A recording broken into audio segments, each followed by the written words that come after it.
marching band with our national anthem.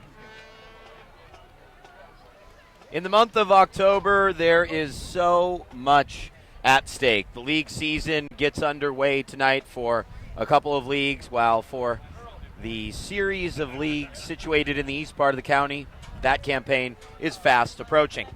With the league campaign still a couple weeks away, that said, bragging rights are on the line tonight as Camarillo is eager to take down a private school power in St. Bonaventure.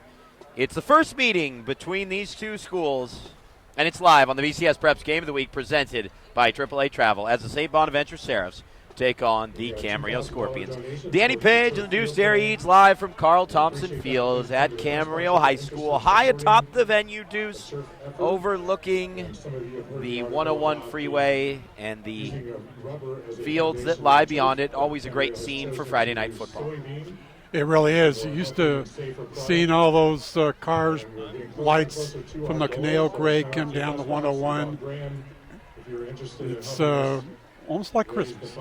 It is every night that we're together on Fridays, Deuce. Is it like Christmas or whichever holiday you elect to celebrate during that time of year? Well, I'll tell you what, Camarillo will be celebrating tonight if they can upset St. Bonaventure. This game means a lot to the students at Camarillo, and I think to the fans as well. If their school can take down the mighty Seraphs, it would really demonstrate, I think, that they've truly arrived. Really big. It would really be that way, Danny. In fact, I was thinking this would be could be the biggest win for the Camarillo program since they won the CF title in 1996 to beat a team of St. Bonaventure stature. Champions also in 1984 at the LA Coliseum, I want to say. Beating Ventura. Yep. Camarillo would not be playing Ventura in the postseason this year, although they do like their chances to get to the playoffs and go on a run, although it's obviously going to be a tough league campaign with their opponents coming up. Newbury Park, Thousand Oaks, obviously, along with Royal. So for Camarillo, one problem tonight, though. They're not really healthy, are they?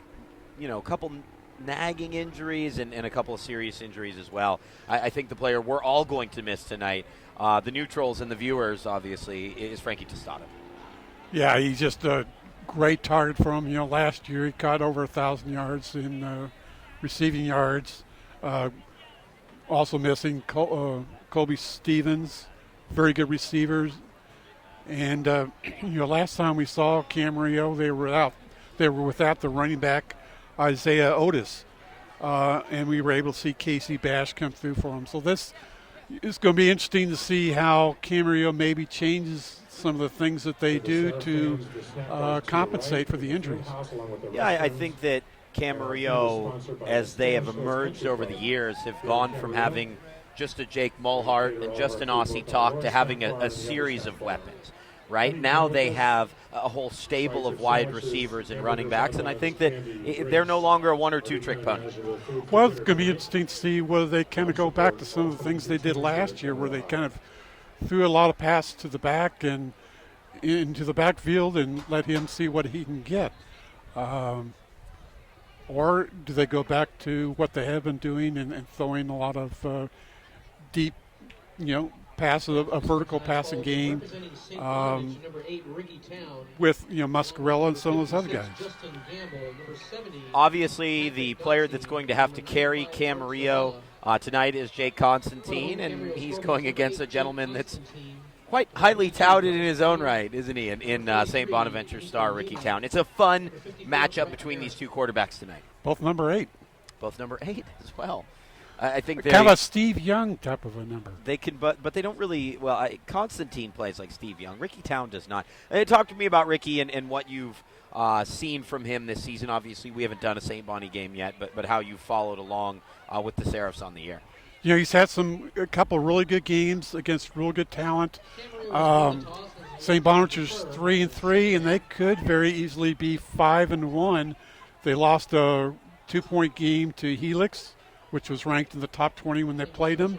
And then they lost a 4-point game to state-ranked Upland.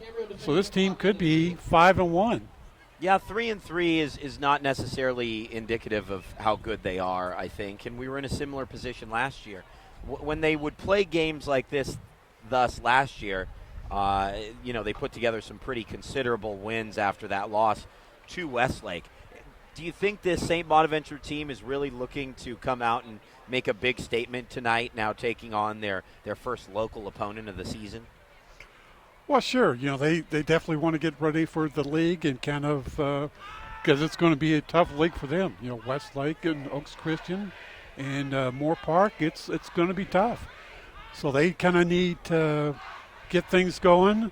They're without Marcus Chambers, who's lost to an injury in the first game of the season. So that's kind of affected them a little bit, but they've certainly got things together. They're not allowing a lot of points. Sarah was the only team that really scored a lot of points on them. Most of the games have been allowed 20, 21 points, a couple of shutouts in there. So the defense has played pretty well. They've allowed some yardage, but once teams have gotten inside the red zone, that defense has played very well. If you're watching us here via our live stream, a pleasure to be with you on the VCS Preps Game of the Week presented by AAA Travel as the Camarillo Scorpions take the field. There are, a lot of different storylines at play tonight in this contest, and as you follow along on the stream, also join our interactive forum and chat room. The window is just below the broadcast window, so we'd love to have your comments and thoughts and questions throughout the night. But, the VCS Preps Twitter account comment the storylines tonight is Camarillo offensive coordinator Teo Sanchez is calling plays against his alma mater.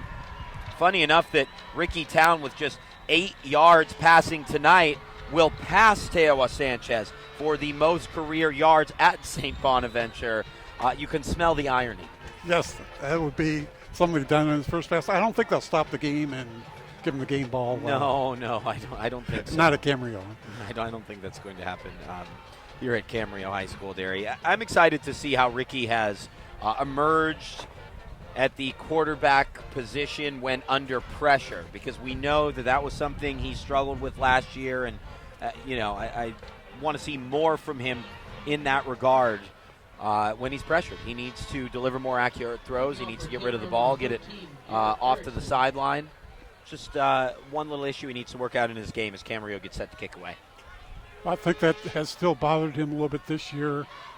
He has had some sacks, and when things have kind of been really tight, on the Upland and Helix games, he hasn't. He's done some incompletions. He hasn't been a target, but those have been two great teams. St. Bonaventure takes on Camarillo on the VCS Preps Game of the Week presented by AAA Travel. Garrett Erickson to kick. My name is Danny Page. With me, the Deuce Derry Eads, and we are underway. Back deep to receive for the Seraphs. Liddell Atkins. Sorry, sophomore, you can't bring that one out. Touchback to start the opening half of play. And here come the Seraphs, led by, of course, the star quarterback, Ricky Town, 5,653 yards on his career. He's headed to USC. He's really one of the best we've had in this region, Derry, and I think he's lived up to the hype, but I think he personally wants to be even better than he's been. Oh, no question about it, and certainly he wants to close out this regular season on fire. As you say that, the grill's going behind me literally on fire. And, boy, it smells like a Friday, doesn't it? First down and 10. Two backs will block for Chris Santoyo, and Santoyo picks up 4 or 5 yards. Let's go through the starters for the St. Bonaventure Seraphs in the skill position. Santoyo, one of the stories, is Marcus Chambers, obviously injured in the Helix game, will be lost for most of, if not all of the year. We certainly hope to see Marcus back on the field this year. It's Santoyo again in this hurry-up set, and he picks up 3, third down and 2 coming. At the wide receiver positions, it's the aforementioned Atkins, Darius Fines, Levon Alston, and John McGill at the tight end spot. Starting linemen for the Seraphs, Anthony Vergo at the right tackle, Vincent Regini, the 230-pound senior, Patrick Dotsey, Von Dotsey's little brother. Smartest player on the team, I'm told, starts at center, Casey Roddick, the big 315-pound left guard, and then Nick Capella, the All-State first-team expectation, if you will, at left tackle. Town from the shotgun, moves Santoyo over in regards to helping the protection, and Ricky throws way downfield, and it's too far for Liddell Atkins. Looked like a little confusion on the route there, didn't it, Darius? Atkins went in, and Ricky threw the ball toward the sideline. Boy, that was kind of a strange play on a 3rd and 3 to throw deep. Especially after they just ran the ball twice with success, composure. It was methodic, if anything. I was kind of thinking maybe a little screen pass or something. Ryan Muscarella back to receive. We saw him really star for Camarillo in that Ventura game, 17-7 win. Scorpions have lost to Paso Robles on the season. Muscarella dives forward to haul that one in. And the Scorps will start from the 45-yard line. They'll be led out by Jake Constantine Deuce. He wears number 8, and he is a bit of a Steve Young, isn't he? Your thoughts on Constantine? You know, here's another guy who's really come to himself. He's completed 67% of his passes. No interceptions in his last 3 games. And none for Town on the season. Interceptions at a premium for the 2 defenses in this contest. Somebody gets a pick, we'll have plenty of analysis. It's a swing pass near side, completed for a good 8 yards. So first play from scrimmage, and Camarillo's already to the other side of midfield. Alexander Dowling on the catch. He's not a running back we really had on our prep sheets, is he? I guess we're seeing what Camarillo's doing with Colby Stevens out. Well, you know, that was kind of one of the things I kind of thought you might see is some passes to their backs in the backfield. Press, though, the first play of the game. Nico Lima, the tight end, goes in motion. I'll tell you about the wide receivers momentarily. Now they send former quarterback backup last year, Karen Rogers, in motion to the far side. Constantine rolls right on 2nd and 2. Quick throws complete down to the 33-yard line. Pass complete to Christian Hernandez. Christian Hernandez with the catch, and Frankie Tostado's out. Rogers will lead at the wide receiver spot behind Christian Hernandez. And Hernandez is really the guy that needs to make the big plays now with Tostado gone for the year. Gain of 13 yards and a first down. 1st and 10. Couple inches shorter than Tostado. Blitz coming for the Seraphs. Thrown to Hernandez and just bounced off his shoulder pad. 2nd and 10. Starting lineman for this Camarillo team: Vince Plymeyer at the right tackle, Brett Herron right guard, Ralph Martinez the center, Isaac Centeno at the left guard, Sean Chisholm left tackle. 275 is the biggest O-lineman on the team. Isaiah Otis and Casey Bash will, as I expected, have the predominance of snaps at the running back position, although we're seeing Alex Dowling, the junior, yet again. And gives Dowling, he tries to stretch that wide, not so much there. So we talked about the loss as far as Tostado, Derry, but Colby Stevens is a big loss too. Oh yeah, he was a guy who not only is a good receiver, but he kind of picked up some carries as a running back too. He's averaging nearly 10 yards a carry.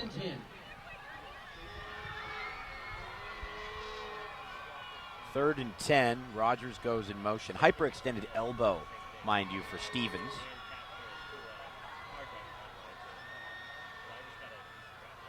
Here's Constantine. Flushed, and he's rolling left. It's completed. Still on his feet inside the 20 for a first down is Elijah Alexander. The defensive back turned wide receiver makes the play. So some unusual suspects, I think, making the plays here early in this game. Yeah, he was looked like he was going to be stopped for about a 5-yard gain, and boy, he picked up about another 8. First down. 1st and 10 from the 19. Scorps looking to score. Here's Dowling. Swing pass again, and he picks up a few extra yards when it didn't look like he had much going for him. Alexander Dowling, the ball carrier. Back by Roberson. A 3-yard gain. Alexander, Dowling, Rogers, these are not the players that, when Camarillo began the season, expected would be their main playmaker. Well, a lot of depth on this team. Gain of 3 yards. 2nd down and 7. 2nd and 7. 3 to the far side. Constantine throws quickly that way, and Rogers can't pull it in. Actually, I want to say that was Christian Hernandez, and it was. Let's take you through St. Bonaventure's starting defense before this third down. In the 3-4 that Adam Guerra has brought in his first season, Mark Zavala, Justin Gamble, Tommy Miracle along the line. Linebackers, Eric Corona, Donovan Roberson, Diego Hinojosa, and Cole Burnett. In the secondary, Isaiah Taylor, Jacob Alonzo, Jack Cameron, Liddell Adkins, Marco Villa, and Darius Vines will also see time in the secondary. And we'll probably call John McGill and Dalen Hayes' name on the defensive side of the ball. Screen pass set up for Dowling. Not happening. Just a yard, and Camarillo's forced to kick a field goal. Pass complete to Alexander Dowling. At least we would think they would kick a field goal. And yes, now they do bring on the kick team. Got to take the points here. Yep. Thomas Miracle. Your thoughts on this opening drive for Camarillo? Well, first of all, it's surprising to not see Bash in there. Otis has been kind of alternating with Dowling. And I tell you what, quarterback Constantine has been really concentrating on getting rid of the ball really quick to avoid the St. Bonaventure rush. And even with, backup and secondary receivers leading the way, he seems to be on the same page with these receivers. Rogers to hold. Erickson blasts that one through. He's one of the best kickers in the county. And Camarillo leads this one 3-2-0. Mission accomplished, I would say, for a Camarillo team that's kicking away. Well, they had great field position to start out with. Started at their own 45. Can't ask for much more, really, than to force the Seraphs into a 3-and-out and take a 3-0 lead. Constantine was 5 of 7, 42 yards, very efficient for him. And one of those two catches, you could almost argue that both of them were drops. I could argue that, but I won't. You may later. See if it continues. I do see Isaiah Otis on the sideline. He has alternated with Dowling out there. Casey Bash, though, haven't been able to I don't locate. see number 6, nope. Perhaps he's out on special teams. We'll check in on Mr. Bash. That kick goes into the end zone for a touchback. Seraphs start in the same place. Yes, I see number 6. You do? Yep. You have a Casey Bash sighting. Yes. He's right about the 15. There we go. Dowling just kind of came out of left field, though. And when I've spoken to Coach Willard in at least a couple weeks ago before the Ventura game, it's someone he didn't bring up. I was scheduled to speak with Coach on Tuesday night, and I called him for a scheduled call, and he informed me of the really sad and unfortunate death of a wrestler here on campus, Chase Varney, and there was a nice moment of silence for Chase. And yeah, they brought both teams out there to midfield. That was really nice. So sad to see a young man go so young. Downfield, testing the Camarillo secondary. Hauled in inside the 30 and still going into the red zone for the Seraphs is, I believe, Isaiah Taylor. 15. It's number 15 for St. Bonaventure, who I do not even have on my roster, Barry. Either way, first down for St. Bonaventure inside the 20. Pass complete to number 15, David Lopez. David Lopez. Again, this is not the way we drew up our boards. This is not how these teams planned offensively. It's not Vines. It's not Atkins. It's David Lopez making the play. 1st and 10, Seraphs. Santoya left side. Oh, upended just inside the 10-yard line. Chris Santoya, the ball carrier. Tackled by Alex Sardi. Well, he's one guy that we figured would do big things. Big things in this game.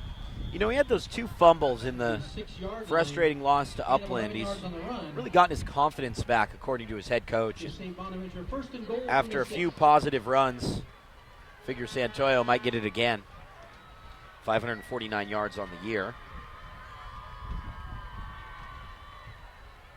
And Town Boy, that loses the football, and it's recovered by Camarillo.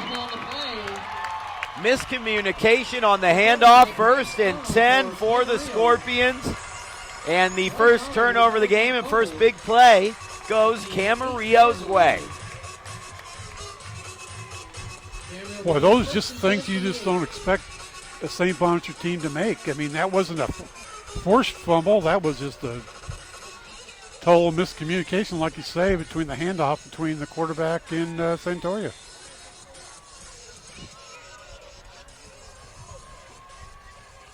Well, first down and 10. The Seraphs really giving one away there. Just over 6.5 to go in the opening quarter. Well, this is a classic game where you give the underdog, keep them in the game, the more confident they are going to believe that they can win the game. Handoff, left side. This time it is Otis, and a nice run by Isaiah Otis. A 3-and-out and then a turnover. And now a first down for Camarillo. Things turning their way, at least initially. Tackle on the play by Donovan Roberson. Up to the 19-yard line, 11 yards on that run, and a Camarillo first down. First and 10 for the 19.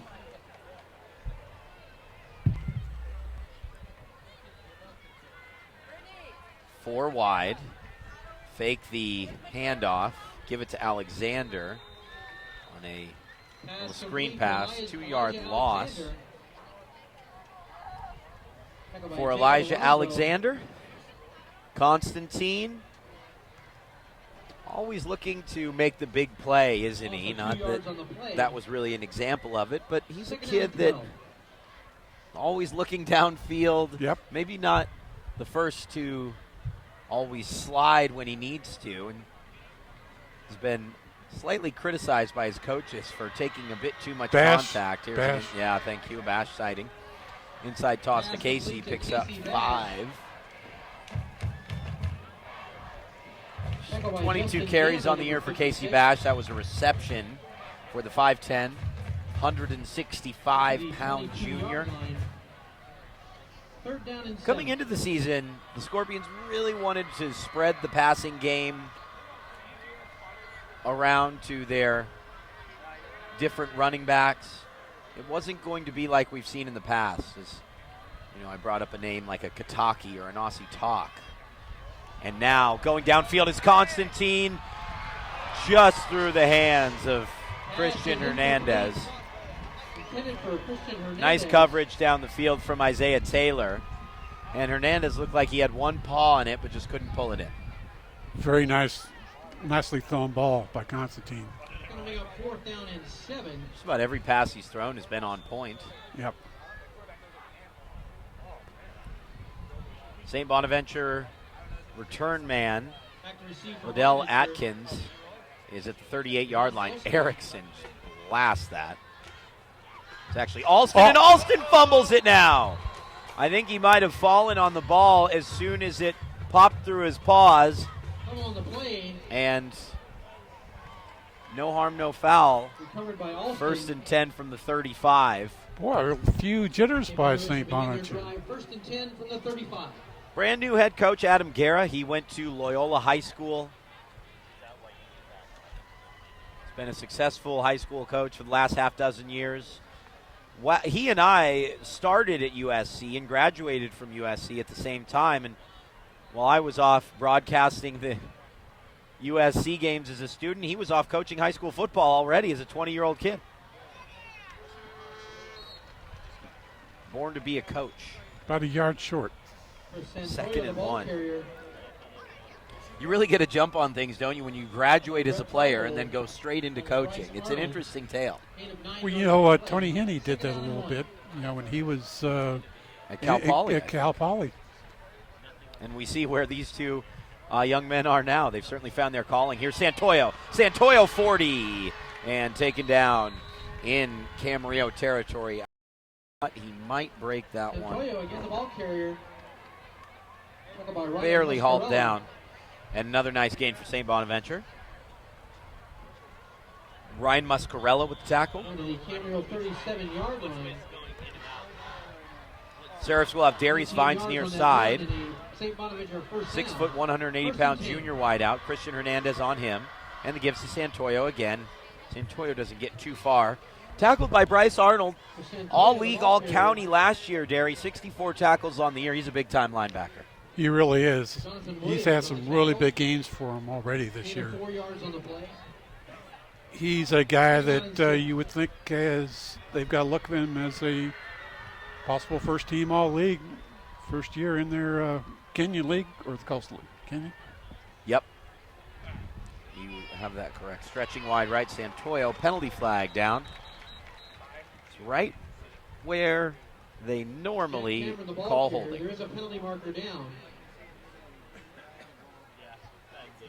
That's exactly what it is.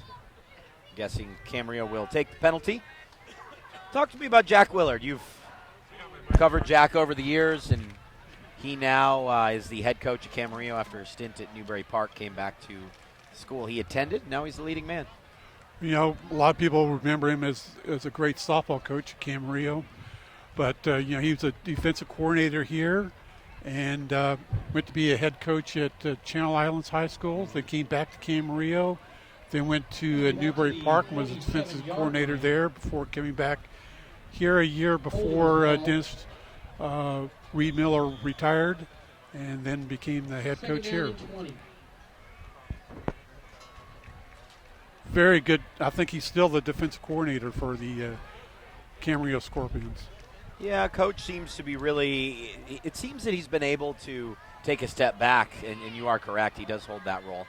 Seems that he's been able to take a step back this year, Derry, and really enjoy the coaching process. I think in your first season, I talked to Tim Garcia about this too, ahead of their matchup against each other as we closed our coverage in September.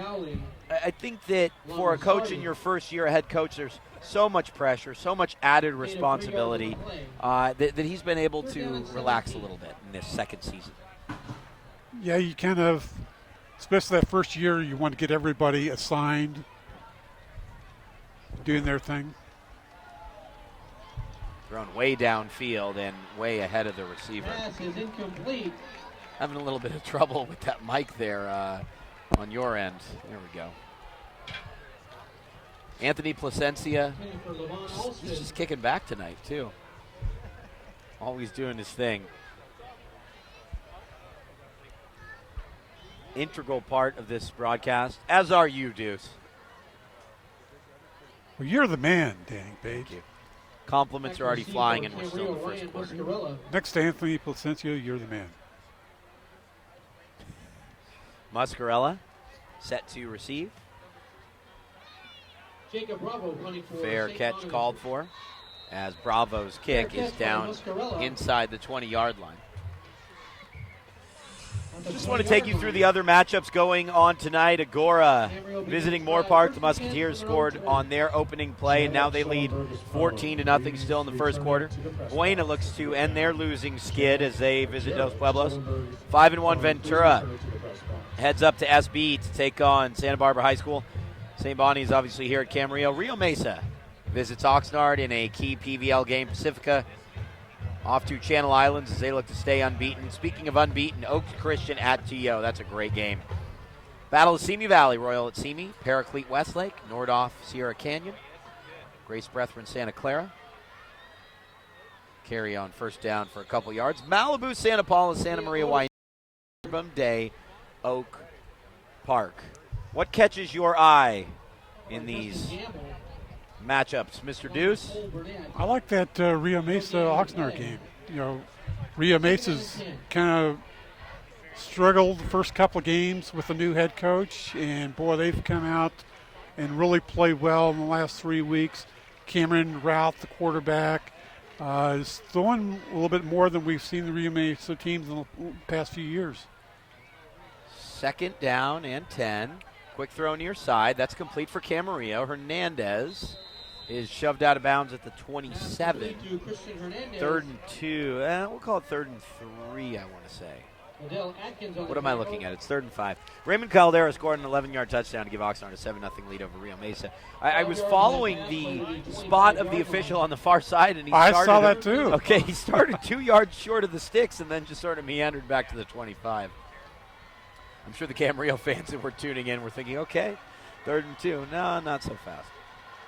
Nico Lima is the offset tight end. Penalty flag down, although the handoff on 3rd down comes up short. Penalty marker down. Not exactly the fireworks we expected to see in this opening quarter of play. Well, looks like Lima is just in there for blocking. He's one guy I thought that would be a good candidate to get some balls thrown to him. He's got really good size, good hands. But they're definitely looking for him to block, to give Constantine some time to throw it. Shot block is the call against Camarillo. Shot block against Camarillo. Declined, fourth And 2 down. yards on the play to Lima had 40 catches for 458 yards a year ago. This year he has just 16 catches for 180 yards. Garrett Erickson in punt formation We're for just at about the Camarillo. halfway point, although Lima really emerged as a pass catcher in the lone game we've done of Camarillo this season. 5 receptions, 67 yards against Ventura. Big kid, but a great shortstop. On fourth down, Erickson gets that one away. He's a good kicker, isn't he? Fair catch called for. And that'll trickle out of bounds. So St. Bonaventure started from the 20 twice, and now they'll start from right around the 35 for the second consecutive time. 103 seconds to go in this first quarter. What have we seen so far? Well, we really haven't seen a lot from the St. Bonaventure offense except for that, one big pass, 63 yards. Santoyo is rushed for 54 yards. But that one big fumble down there at the 7 really took a lot of steam out of that one drive. Yeah, that has made a big difference, that fumble. Otherwise, it would more than likely be 7-3. Fake the give on the motion. And Santoyo is hurled forward for 6 yards. Santoyo, the ball carrier. Last time we saw Ricky Townderry, he was absolutely brutalized, wasn't he, against that Long Beach Poly front, led by Juju Smith, who, by the way, has already caught a couple touchdowns at USC. They'll be teammates next year. They'll probably laugh about that game, but it seemed like a weakness for Town was exposed, his ability to try and get rid of the ball under pressure. Santoyo again, the ball carrier. Santoyo carries beyond By midfield. Dowling, along with Ryan Muscarella. Down to the And Camarillo Muscarella helps on 48-yard the tackle. line. First and 10 from the St. 48. Bonaventure first down. First and 10 from the 48. There's a game I'm keeping my eye on this week. If there's one other place I would also like to be, as Santoyo carries again. He's The Oaks Christian game? Yep. And it's 13-7. Santoyo again, the ball Thousand carrier. Oaks over Oaks Christian. They just missed a Picked up by PAT. Alexander Dowling. Boy, Thousand Oaks has just really played 9 well. yards on the play. At Max Gilliam, And 39 he's quite a yard line. talent. Most certainly is. At the moment, we still don't have Thousand Oaks on our schedule. Might have to switch up and take that T.O. Newberry Park game, although we're going to have the Panthers the next 2 weeks. I won't say I'm angry. Here's Jack Cameron on a carry. He'll occasionally spell Santoyo. 1 yard in a cloud of dust. Jack Cameron, the ball carrier. The Oxnard Union High School district fields are all still grass, Derry, as we come to the end of the first quarter. I think it's a tough thing for the district. Where are you on this? To me, it's because you can't really do all 6 at once because of the current financial burdens placed on the school systems, but how do you do just one without private funding? Well, you can't. I mean, Camarillo's got private funding for theirs. I mean, they had it for their pool. Yep. And they definitely want this. They got the scoreboard through some private funding. You got to do all 6. Same thing with the tracks. They've all done those at pretty much the same time. And this track is pretty well worn. It's been a number of years since they've resurfaced this track. Hopefully that's going to be done when they do the new field also. Well, you would definitely know. I mean, how many track state championships have you covered now over the years? How many times have you been to Fresno? I've, well, of course, state meet hasn't always been at Fresno, but I've covered about 10 state meets, I would think. That is a fair number. Used to like when they had Cerritos College. Has it always been that hot? Yeah. Boy, whenever I've been up there, unbelievable. We're set to start the second quarter here on the VCS Preps Game of the Week presented by AAA Travel, and before the play starts, we are stopped Remember, for all your vacation needs, visit your local Ventura County Auto Club office in Ventura, Camarillo, right here, Thousand Oaks, or Simi Valley. Just visit aaa.com/travel. 5-yard penalty will result in a first down. Penalties against the Scorpions, as Nico Lima is subbed off defensively. First and 10. First and 10 for St. Bonaventure at the 34. I think this is a big series for St. Bonaventure to kind of get some momentum going. They have Atkins and Vines to the near side here. I think they might try something downfield after pretty conservatively running the football in the opening 12 minutes and 2 seconds. Boy, seeing St. Bonaventure in a huddle is just so unusual. Yep. And now a second huddle? Wow. Looks like going to be a timeout here pretty soon. Although Town is talking to the official quite a bit. Yeah, the official is having to adjust the clock back to 12 minutes even.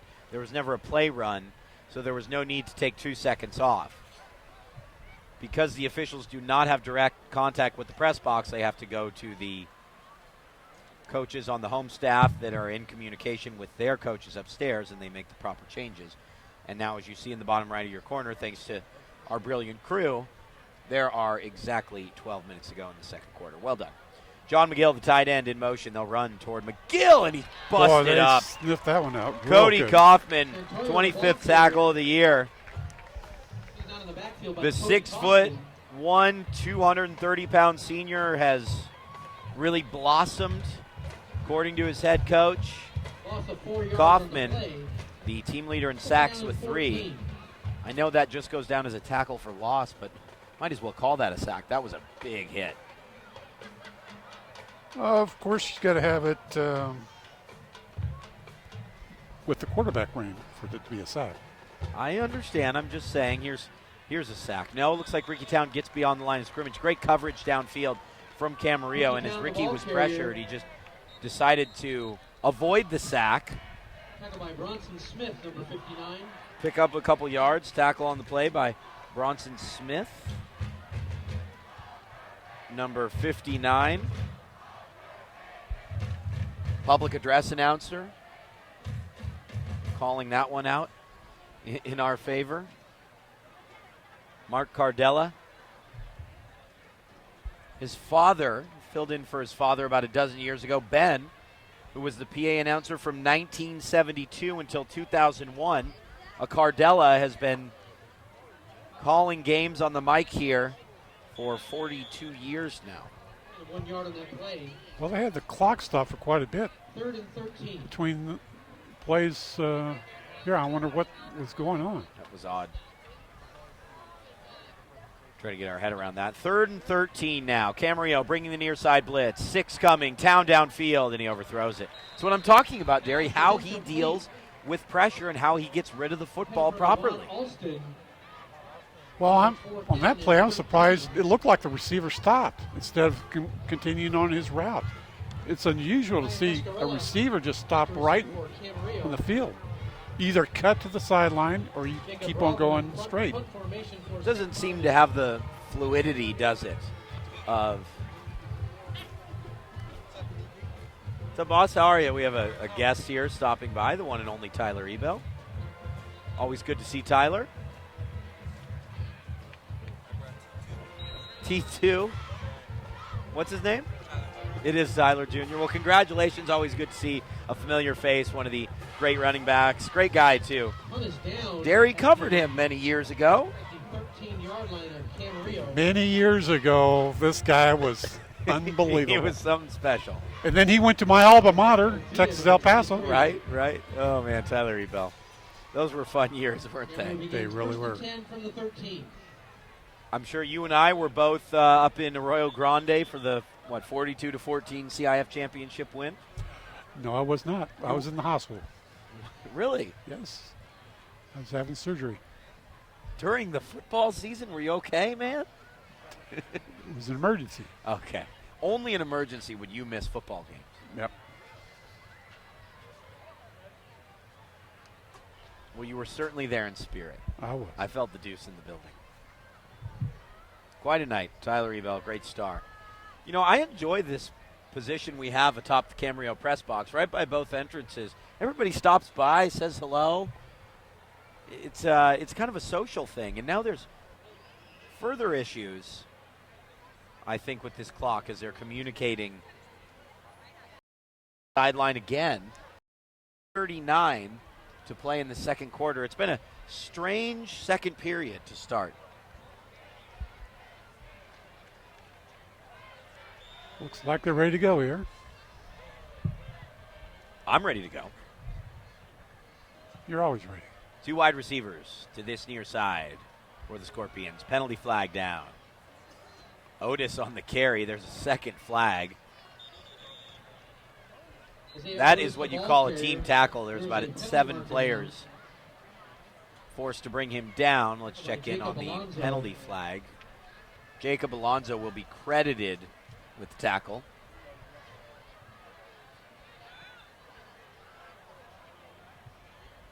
And it's against Camarillo. Knocks us back. Hard to believe it's still 3-0 in this game. We thought we would see a tremendous amount of fireworks between these two outstanding quarterbacks. But it's two good defenses. You know, we saw how well the Camarillo played against the Ventura team, holding them to 7 points. St. Bonaventure team has 2 shutouts this season and has really played well against 2 state-ranked teams, holding them to 24 points or less. No question, the defenses have been solid tonight. And I think with Camarillo especially, that's not something we give them credit for. You know, St. Bonaventure is frequently credited for their defense. Camarillo's been solid tonight, though. It's about a 3-yard gain on the carry. By Diego Hinojosa on the play. The biggest linebacker in the group, 5'10", 220-pound senior. Number 42, Hinojosa.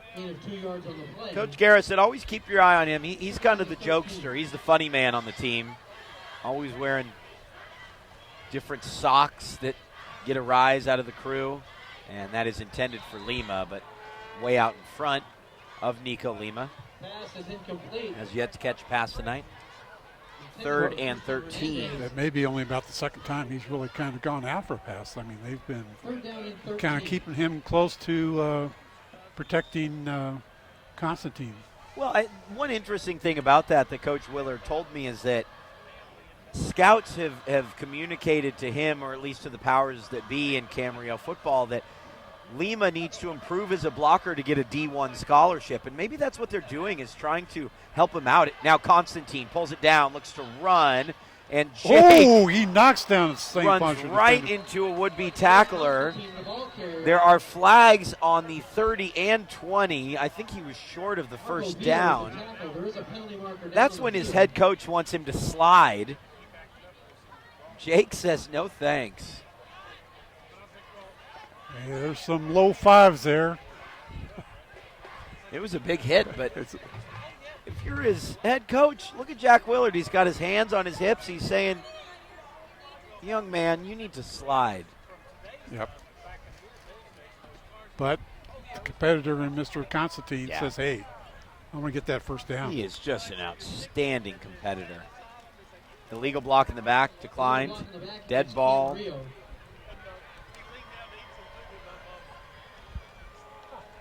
Excuse me, it'll be 4th down from this dead ball, although the ball will be snapped from the 18-yard line. Well, once again, St. Bonaventure is going to get great field position. They got to make something happen.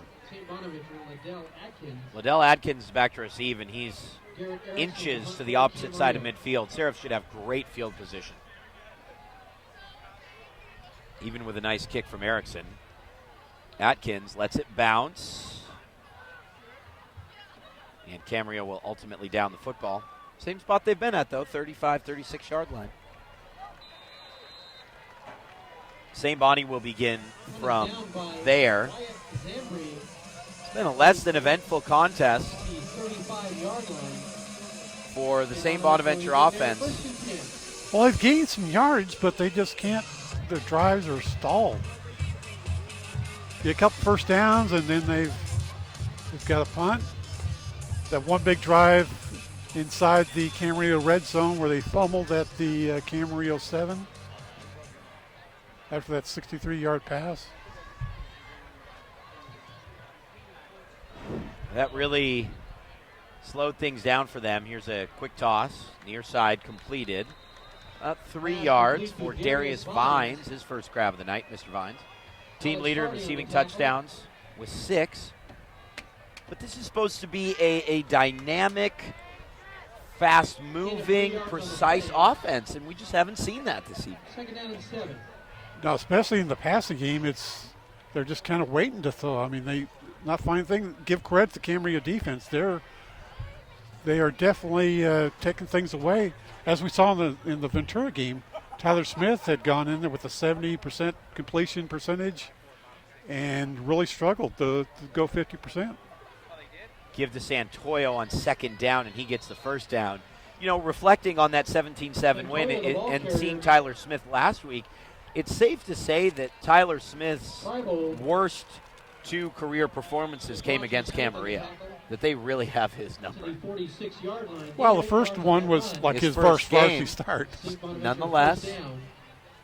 First and 10. Vines will be near side with McGill, who's really used all over the field on both sides of the ball for the Seraphtine. Vines back to pass now. The double pass. Vines heaves it up. Slowing down for it is Alston, and instead it's picked off by Christian Hernandez. The quarterback, Vines, threw that about 50 yards in the air, but he just didn't put enough mustard on it. Camarillo takes over, another turnover for St. Bonaventure. Well, the receiver was way open. Way ahead of the coverage. And I think what happened was the Camarillo guy was right on Vines. He wasn't expecting that, and he was wasn't able to really get his whole couldn't put any zip on it.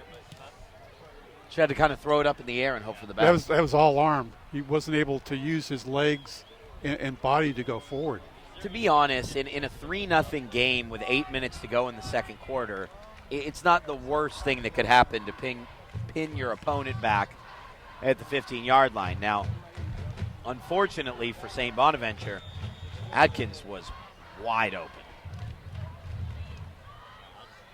And now Jay Constantine will be forced to take a timeout. Let's catch you guys up on some of the scores coming into our team in the newsroom. Follow us on Twitter, of course, at VCS Preps, or like us on Facebook, VCS Preps, for many of these same updates. Thousand Oaks has gone in front of TO 16-14. Baselia back in the mix with a touchdown catch. By the way, Malik Henry sitting out this game after being banged up in last week's thriller against Mater Dei. I personally anticipate that he will be back next week for the showdown with Newberry Park. Bunker starting at the quarterback spot, a 44-yard TD pass to Baselia. It's against Paraclete. Moore Park 14, Agora 6, Sierra Canyon 21, Nordhoff 7. Wainimi and Santa Maria are scoreless after 1. We expect a thriller out in Pioneer Land. 7-7 in the second. Simi and Royal. Now another backwards pass. This is going to be a fumble. Go to Rogers. It's a fumble, and it'll be a loss of about 6 or 7 yards. I wonder if Teo Sanchez was trying to turn around and do the exact same thing, have Rogers throw downfield. Both backward passes turned halfback or wide receiver passes have been abject disasters. Second down and 17. Second and 17 for Constantine. Here on the VCS Preps Game of the Week, presented by AAA Travel. A couple tight ends to block for Otis. Nada. Loss of 2. Loss of 3. Tommy Merkel in the backfield, the 6'3", 240-pound senior. Nice tackle for loss. Yeah, you said it, loss of 3 yards. Merkel started at the right guard spot on the season. They moved him to D-end. He's clearly provided outstanding balance for Mark Zavala, the brilliant 4-year starter on the opposite side. Loss of 3 yards on the play, back to the 5-yard line. It'll be weird not seeing Mark Zavala in a St. Bonaventure uniform next year. Started the year at linebacker, number 95, and now he's at the DN spot. Justin Gamble, by the way, is the nose guard.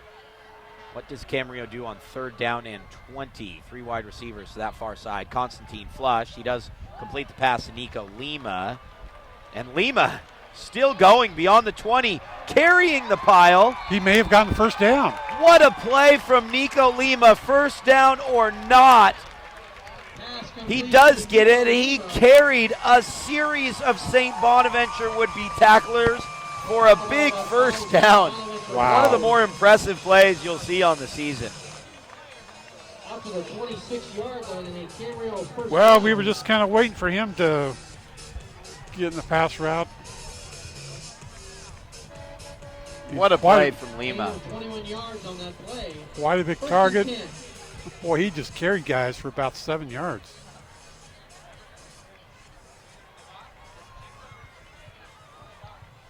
Well, 1st and 10, I didn't expect that to happen. Illegal motion should be the call, is actually delay a game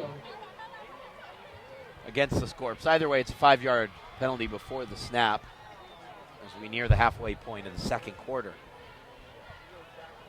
I just expect one team to come out and have some sort of offensive explosion. Constantine is 10 of 14 for 72 yards. Flag. Late flag There's a penalty marker down. after that gain up to the 29-yard line. To Elijah Alexander. Now That the one wide also receiver. skipped Camarillo. Yep, exactly right. Tackled by Darius Vines.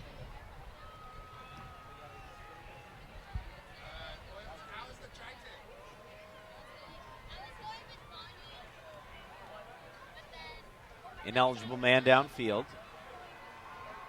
Should be lost down. It is. 2nd down. Penalty against Camarillo. Great call back on to that, the Deuce. 16-yard line. Still only have first First down and there, but 20. should be It second. should be 2nd down. The official made that signal. Scoreboard says 1st and 20. Well, it says so on the sideline, too, the yard marker. I think Adam Guerra's barking about exactly that on the far side.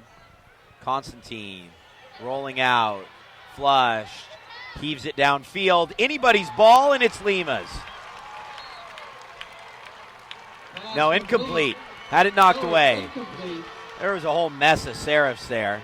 That would have been some catch from Nico Lima. Hinojosa Rules that the ball there hit to the help make the ground. play. Tell you what, that's a heck of a pass. Constantine was being closely pursued by 2 St. Bonaventure defenders and was just barely able to get it away.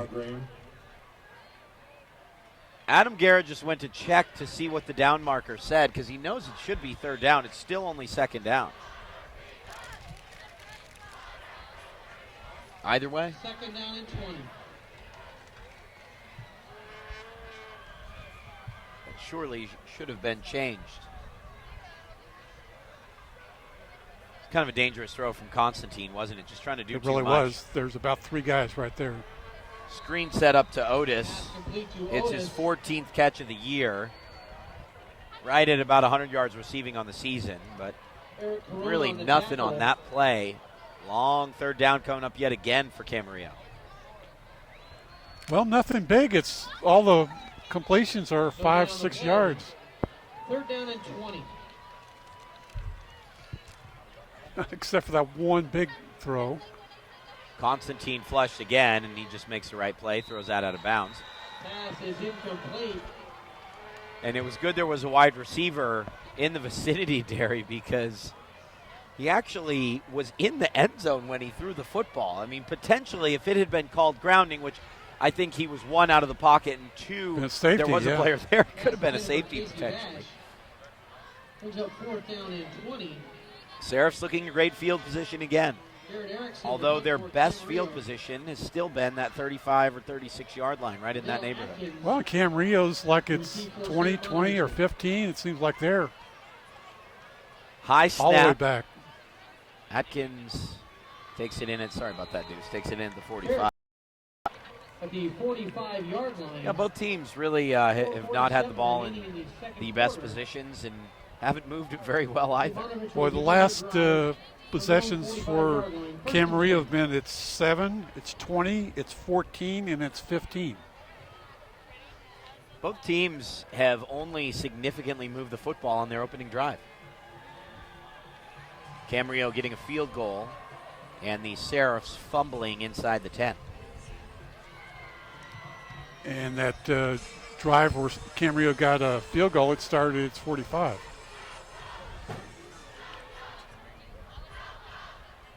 Three wide as Ricky Town sprints out to his left, throwing across his body, dumps it off to McGill. Nice toss, and McGill does well to get free. Gets the first down. Yeah. McGill was the backup tight end to Bryce Dixon, and on the show, the pregame show I host for USC football, emanating from the field of the Coliseum, Deuce, that's one player that I've highlighted that I think is really on his way to a big-time college career, and that's Bryce Dixon. Already caught a couple touchdowns for the Trojans, and, you know, the question was how he would be physically as he kind of grew up, and he's becoming a really, really difficult individual to guard and limit, and now Santoyo carries down inside the 25. Out of bounds at the 25-yard line. 107 yards for Santoyo. If Santoyo had 107 yards, if you were to tell me that 20 minutes into the game he had 107 yards, and St. Bonaventure would be scoreless. Yeah, that's incredible. Another backward pass to Vines. This will count as a run. It might count for 6 points. Vines cuts inside the 10, and he's down at the 6-yard line. Pass complete to Darius First Vines. and goal for the Seraphs. Darius Vines doing it as a wide receiver. Boy, he's got some great speed. Good, very good at downfield blocking, too, which really opened things up.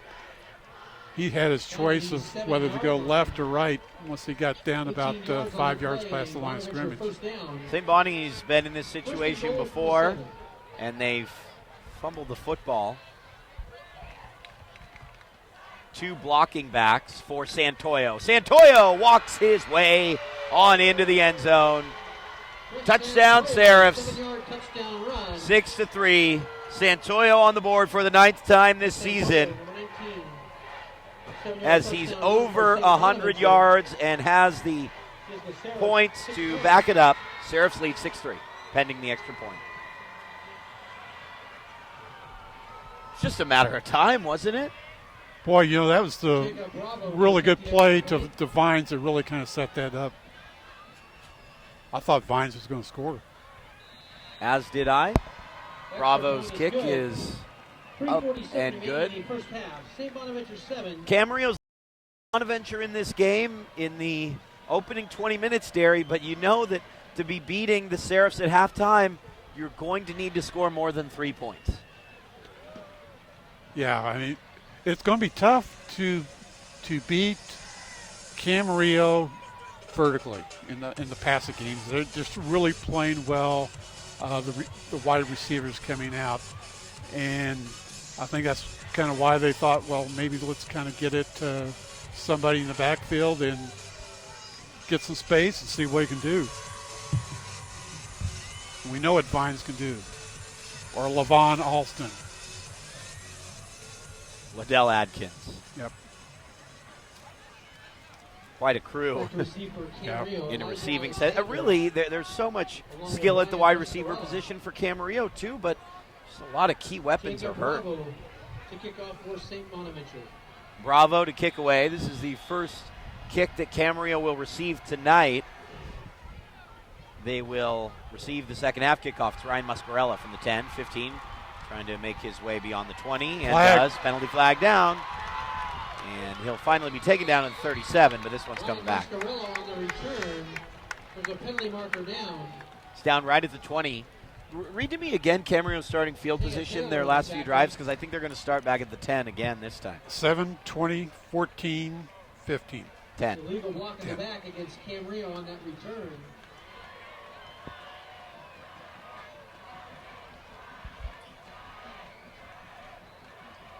And it's not that Camarillo hasn't picked up a first down or two, but the Well, it's just going to fouls, be the tough to go penalties. 90 yards, 80 yards against the St. Bonaventure defense. There have just been so many penalties, too, offensively during this last sequence.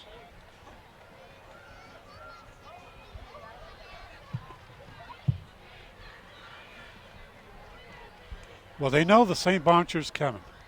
They're going to blitz, and so they're trying to kind of get off the blocks real quick.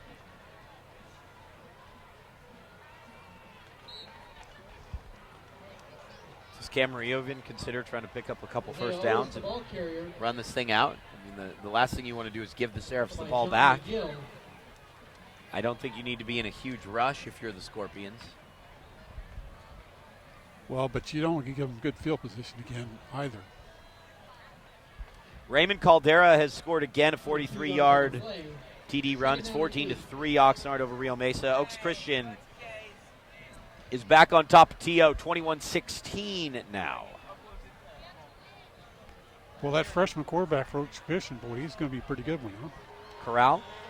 Yep. Isaiah Otis, the ball carrier. Loss of 2 for Otis. There will be just over 2 to play when Camarillo snaps the ball on 3rd down and 10. There has been no room to run the football for Camarillo. Hinojosa on the tackle. He's been subbed out now. The nose guard Gamble back in. 4 defensive linemen, 4 down linemen. Well, I guess you go to Lima again. Watch John McGill, stand-up rusher near side. Zavala gets through first. Constantine gets away, just puts it downfield to no one in particular. Pass is incomplete. You would have thought so. But now Camarillo forced to punt again, 4th and 10. 2:10 left and great field position again for the Seraphs.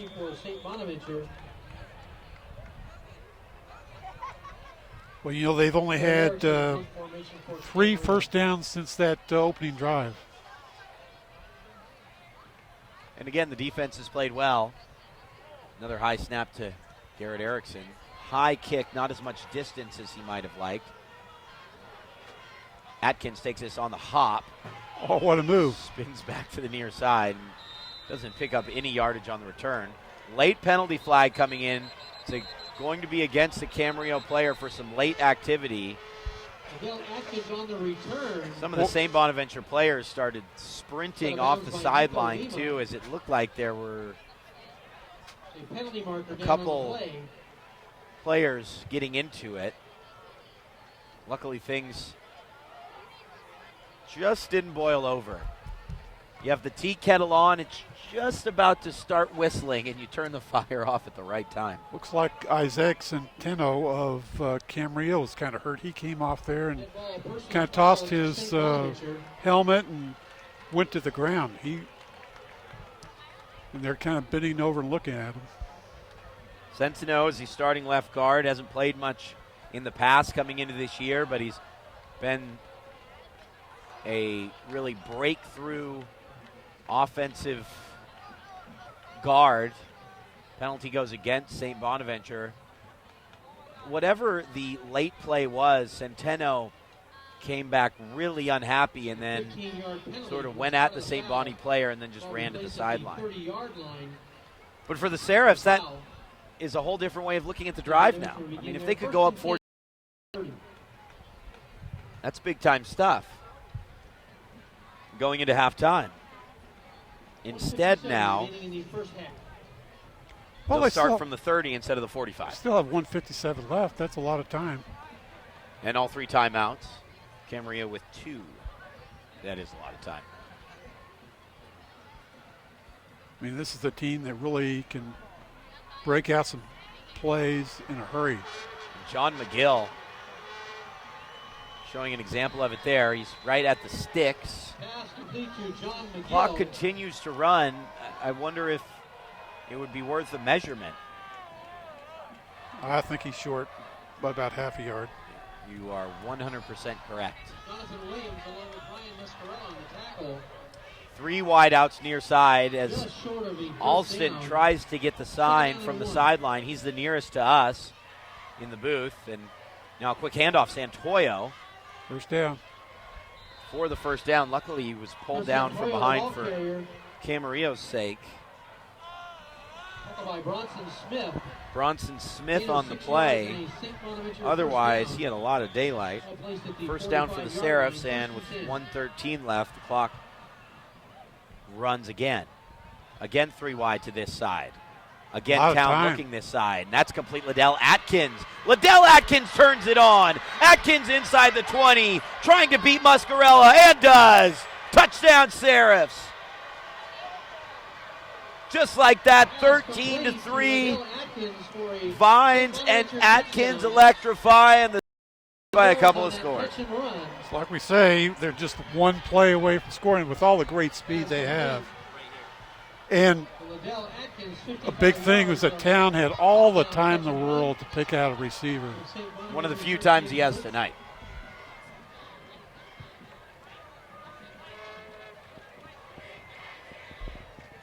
It's the first we've seen, really, from our point of view, of the sophomore Atkins in the open field.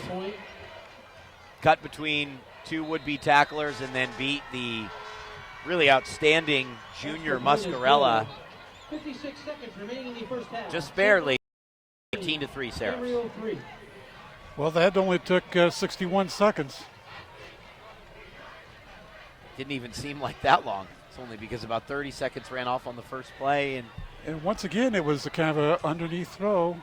And, well, when you're playing an assignment man-on-man defense in the secondary, you get one guy loose, and all you need to do is one or 2 blocks, and it's all over. Well, I think you really have to credit the offensive play calling for St. Bonaventure, for Adam Guerra and company, because I think they recognized that space underneath and sent McGill and Alston deep downfield and told Atkins just to basically sit underneath those 2 routes, and he was wide open with a lot of room to run.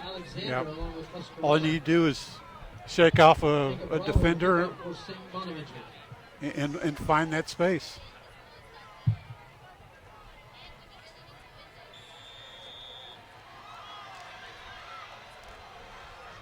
Bravo boots this one into the end zone. Ball kicked into the end zone to Alexander, goes for a touchback. First and 10, Scorpions on the 20. They do have 2 timeouts. First and 10.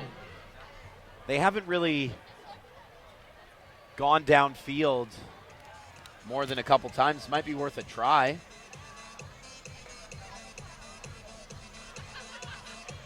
Bob Graham, the press box. Bob Graham. Well, most of their passes have been just really short passes. They really haven't tried to attack the secondary because of the speed, I would think. That's where they're missing someone like Tostado, too. Yep. Inside handoff. Otis sprints it out to the near side, only gets a couple yards. Clock continuing to run. And Jack Willard may be content to head to halftime John McGill. where the game currently stands. I'm sure he's not content with that, but It might be the smart thing to do. Yeah. Gain of 2 yards. With how the Seraph offense has Second down just and 8. come to light in the last 5 minutes. 2nd and 8. well, if you're going to try something, this would be the play to do it. Yeah, you've run off enough of the clock, so there isn't too much time for St. Bonaventure. Now Constantine takes a snap from under center. Just a quick toss to Otis. Otis will stay inbounds. Forward progress as the whistle is blown. To Otis. And that will take us to halftime. In the first Camarillo held off the Seraphs for half. quite St. some Bonaventure time 14. on the VCS Preps Game of the Week presented by AAA Travel. But Ricky Town and the boys broke through. First Santoyo and then Liddell Atkins. And at the break, it's St. Bonaventure 14, Camarillo 3.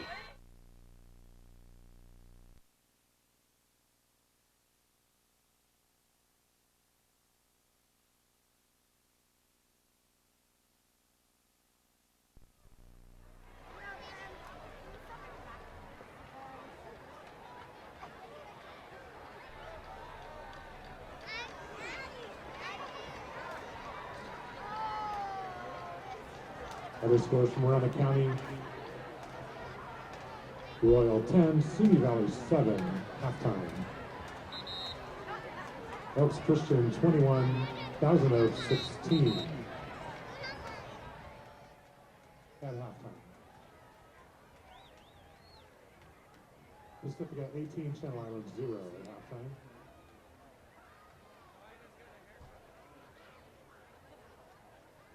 Westlake's leading Paraclete 7-0 in the first quarter. Oxnard's leading Rio Mesa 14-3 at the half. Let's hear it for the Camarillo Scorpion Varsity Cheer Squad.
We want to thank the Ventura County Stars. This is the game of the week for the VC Preps. You can see it online after the game. And we want to welcome Camarillo High School's award-winning marching band.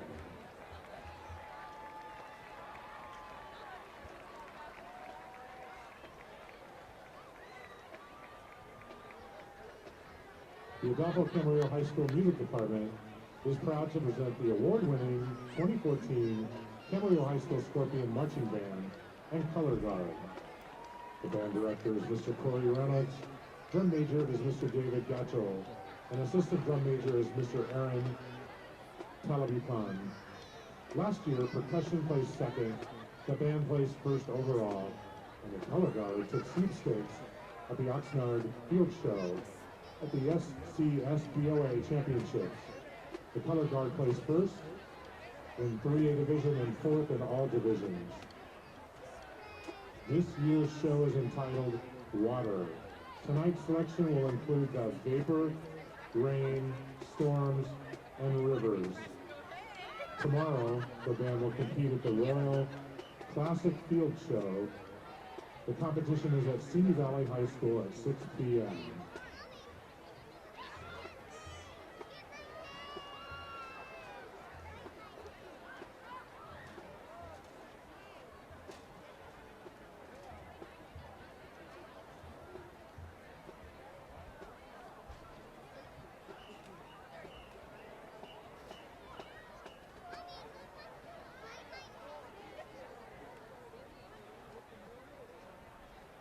And now, under the field direction of Mr. David Gatchell, the Adolfo Camarillo High School Music Department proudly presents the 2014 Camarillo High School Scorpion Marching Band and Color Guard.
And now the Camarillo Marching Band and Color Guard.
Mr. Reynolds would like to thank the students, parents, staff, administration, and band boosters for their time, effort, and commitment to the music department at Camarillo High School.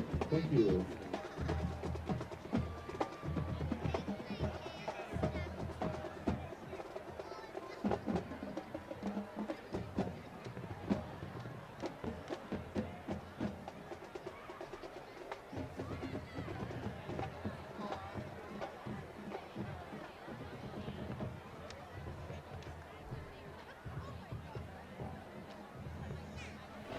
Few other scores The VCS Preps Game of the Week presented by AAA Travel is live here. Presentation of the Ventura County Star.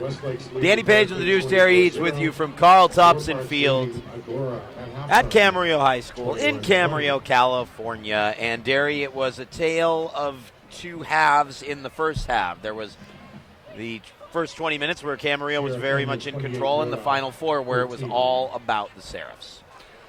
Yeah, the last 6 plays by St. Bonaventure, they had 115 yards, and they scored those 2 touchdowns. Up to then, they'd been kind of struggling. They get 1 or 2 really good plays, and then the drive would stall. 1 or 2 good plays, and the stall would drive. You know, they had the interception and then the fumble loss inside the Camarillo 10, which really kind of kept that momentum from starting to really build. And what really happened was they really stopped the Camarillo offense. And, you know, after Camarillo's initial drive, they drove for a field goal. They only got a total of 36 yards after that one drive. And a lot of it was they get really poor field position. Their average drive, the start of the drive was on their own 14-yard line. You just can't expect to maintain a lead against St. Bonaventure at the half when you only score 3 points. And for the better part of, 17 minutes, they led by 3 points. But that's not going to cut it for 24 minutes, for 36 minutes. It might cut it for 20, but it's not going to cut it for 24. Boy, you know, they got that one big pass out to Vines for about 24 yards, and that really set up that first touchdown, the 7-yard run by Santorio. Then after that, they were able to kind of get in control and kind of play within themselves after that. What do you think Camarillo does then on this opening drive? Because they're getting the football. What do you think they do to, kickstart their offense yet again? Well, their running game is just not there. They're not getting anything out of the running game. And it seemed like when they tried to throw their backs, that's been kind of like just a yard or 2, and sometimes a minus yard. So they need to find something underneath the coverage, kind of like what St. Bonaventure did on their drive. Just find something to get the drives moving, get the chains moving. Lima only caught that one pass for 20 yards. Gosh darn, I would kind of throw to him a little bit more. Some really quick passes. They just don't seem to have a huge amount of confidence, though, in the passing game in general at this point with, a couple key targets being out. Yeah, with Tostado and Stevens out, that really hurts their offense. And Otis may not be at 100% back yet, so that kind of hurts. Their offense is just really struggling to move the ball. I think Constantine has played pretty well. Yeah, no, he has. He just hasn't. Tostado's a massive miss. Yeah. That's one thing we learned late in that Ventura game, and one thing that we're learning again tonight. St. Bonaventure defense putting a lot of pressure, not only on Constantine, but they're just smothering the runners as they try to. St. Bonaventure defense has performed well throughout most of the season against everyone except Jay Serra, and they're one of the top-ranked teams in the state. Set to start the second half here on the VCS Preps Game of the Week presented by AAA Travel. Remember, for all your vacation needs, visit your local Ventura County Auto Club office in Thousand Oaks, Simi Valley, Ventura, where St. Bonaventure is, or Camarillo, where we are right now. One of our favorite broadcast positions. Great views of this field. Many great memories here, too, doing games over the years. Well, I was just talking to Joe before the game. We really remember that Camarillo Channel Islands game here when you were gone on one of your numerous trips. Numerous. Thanks for pointing that out. Great field position ahead for Camarillo. Elijah Alexander up to the 39. The one I remember is the season finale, the regular season finale. Our first year, Camarillo Rio Mesa. It was 44-40, I want to say. Camarillo ultimately won. That was a classic. I think that was at Rio Mesa, if I remember correctly. A Rio Mesa win. Yeah. That's why you're. Camarillo was favored to win that game, and I think it was a co-championship. That's why you're the deuce. Remember all of those minute pieces of information. I'm only here to entertain. Here's a play fake. Constantine rolling left, pressured, completes it to Lima, but it's for a 2-yard loss. There to make the play is Donovan Roberson. We haven't really highlighted Donovan Roberson, obviously. He is the little brother, of course, of Dwight, who went on to Oregon State, made a couple practice squads, I believe, in the NFL. He's a sophomore, Derry. He looks like he's going to be great, just like his brother was. Yep. Didn't he get hurt in his senior year at St. Bonaventure? I believe so.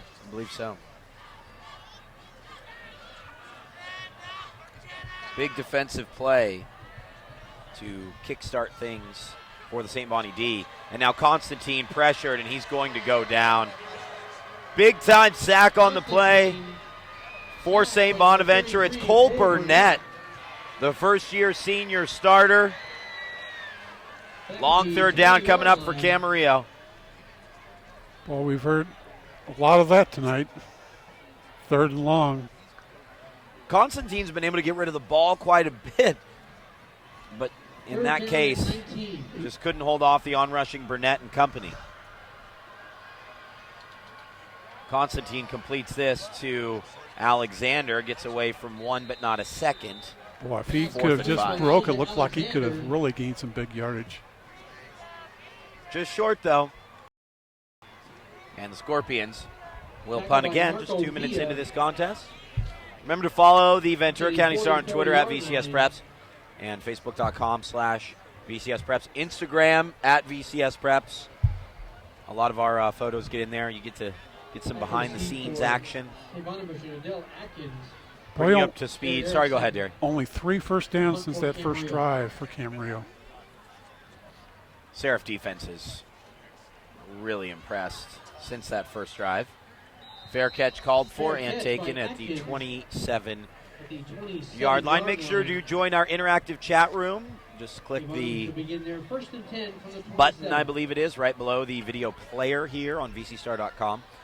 Just look at some of the other games. Westlake leading Paraclete 31-0. I'm sure they're ready for that showdown next week with Newbury Park. Malik Henry sat out this week. I think everyone hopes he's back next week. Last we heard, Buena looking to get back on a winning run. Leads DP 10-0. Oak Park is within 3, and now Santoyo's on his way. Santoyo beyond midfield. 40, 30. Can they bring him down? Santoyo taken down inside the 10. First and goal, St. Bonaventure. Santoyo having a massive night, more than 150 yards. 186 yards. The Seraphs pick up where they left off, and they can score yet again to make it a 3-score game.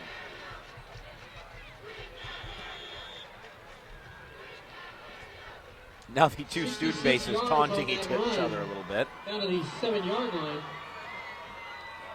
3 wide receivers far side as St. Bonaventure starting to feel it a little bit in the second half. A little bit's kind of an understatement here. Santoyo gets a couple of yards. Second and goal from the 6. Tackled by Cody Kaufman. Gain of 1 yard on the play. Second and goal from the 6. Well, just that speed of St. Bonaventure, On both sides of the ball. Yeah, they just need to just find that one space, and they're gone. Great pursuit by Camarillo to keep that from being a touchdown. They've been running a lot behind the left guard, Casey Roddick. He's just a sophomore, but he's 6'4", 315 pounds. Town looking to throw, and he's sacked. The ball's fumbled, and Jack Cameron, Johnny on the spot. They say Cameron is their bailout guy, their safety valve defensively. This time Cameron was there to pull the ball away after Town was hauled down and fumbled. He's under a lot of pressure still. Back to the 11-yard line. Third down and Really goal throughout from the 11. season he has been, going into last season. Third down and 10. Serifs really need to come away with a touchdown here. Play fake. Town rolls right. Pressured again, and he has to throw it away. Pass is incomplete. St. Bonaventure forced to attempt a field goal. Wouldn't be bad to make it 17-3, but John McGill the way they've moved the ball in the last coming up 4th down and 6.5, goal 7 minutes of their own possession, you want to get a touchdown out of first and goal situations. But you get a field goal, then you're up 14. 28-yard field goal attempt by Jacob Bravo. Jacob Bravo puts that one wide. Left, no good. Will be first and 10, Camarillo Attempt is no good. on the 20-yard line. Camarillo will take over. Perhaps something for the Scorpions to build on. They're only down 11. You can't get inside. And again, I'm saying these are the standards when you're the type of team that has section and state aspirations. You can't get inside the 10 twice in a game and come away with nothing. Right. Because when you're playing St. John Bosco in the quarterfinals, that's not going to cut it. Nope. Those type of mistakes in the Pac-5 division are inexcusable. There's no room. And I think when you look at Westlake in that game we saw against Mater Dei Dairy that they did ultimate lose, they didn't make a lot of mistakes. A couple errors here and there, but mistakes like that will be punished in the playoff division St. Bonaventure's in. And, a lot of that is Town. Second down and 8. He obviously fumbled that one time. Then it was just a very poor handoff, I think, to Santoria that caused the other one. Young man needs to step up a little bit, certainly. This is a guy that's supposed to be going to USC.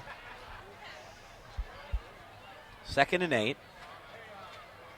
Play fake. Constantine. Nice throw to Lima. And it's a first down for Camarillo. They really needed that to provide a little confidence boost here. And now there's another Scorpion player down. Their skill players have just fallen considerably over the last few weeks, and they're looking at the right leg, I believe, of Nico Lima. Boy, they can't afford to miss him. And you hope it's just a cramp situation because they're stretching the leg, but I really don't want to speculate here. Oxnard's taking a 21-3 lead over Rio Mesa. They're helping them up. They are helping Lima off. That's really good news. Oxnard's taking a 21-3 lead over Rio Mesa. Pacifica's in control of Channel Islands. The Pacific View League race has become pretty clear right away, hasn't it? It really has. We're looking for that last game of the season against Oxnard and Pacifica. We will, of course, be live that night. Where we will be is the question. A lot of good games coming up here in October. That will be the only regular season game in November. Then we anticipate a few playoff contests. On 1st and 10, Constantine trying to get away and can't. Big loss on first down. How many times on first down in these last few drives has the Camarillo offense gone backward? Mark Zavala with the sack. to the 27-yard line. Loss of 7 yards. 7-yard loss. Second down and 17. And Camarillo goes back to the drawing board. It's just not 1 or 2 yards. It's 5 or 7. Or 10 on a series of penalties. Nico Lima is now sprinting on the near side. Great news. Throw to Hernandez. And I think he got the catch. Just got a tiptoe in bounds. Pass complete to Christian Hernandez. But only for a good 5 yards. Jacob Alonso knocking him out of bounds at the 32-yard line. Gain of 5 yards on the play. Third down and 12.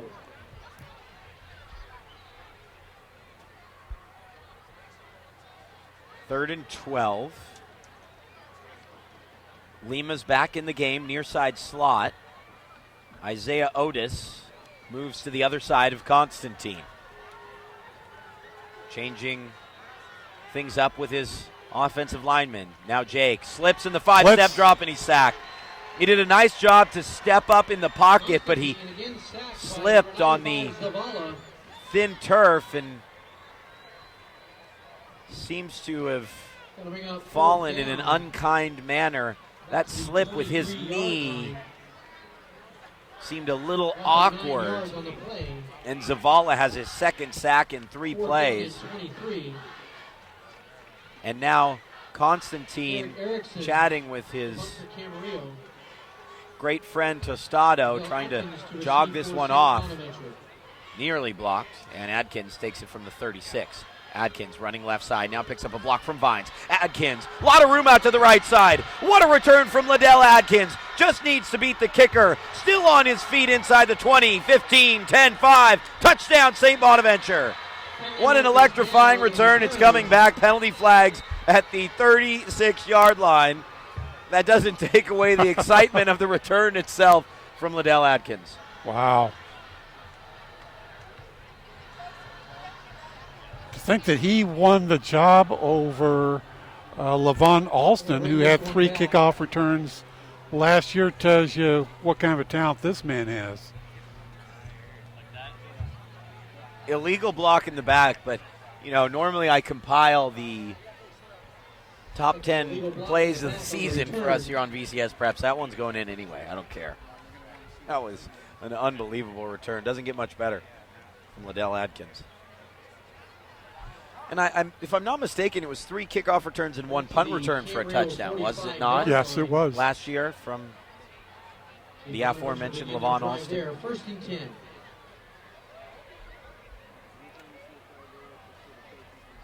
And once again, great field position for St. Bonaventure's offense. They're up 14-3, but I'm sure the head coach is not entirely pleased with what is happening with his offense. They're gaining some yards, but boy, they're not putting it into the end zone like they should be with all the opportunities they've had. Inside handoff. No gain. Ball carrier. Jonathan Williams on the tackle.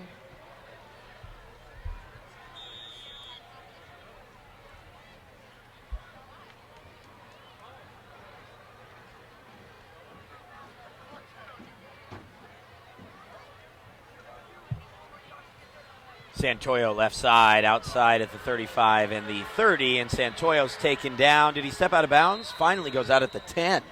Santoyo again. The nice ball run carrier. from Santoyo. Yet again. Yards on the night. Brett Trebold on the tackle, number 17. Is that a career high for Santoyo? I would think so. 218 yards rushing. He came into the game with 549 and 8 touchdowns. First and goal from the 10. 4 TD runs against Camarillo, although only 80 yards. And now first and goal with the clock stopped from the 10-yard line.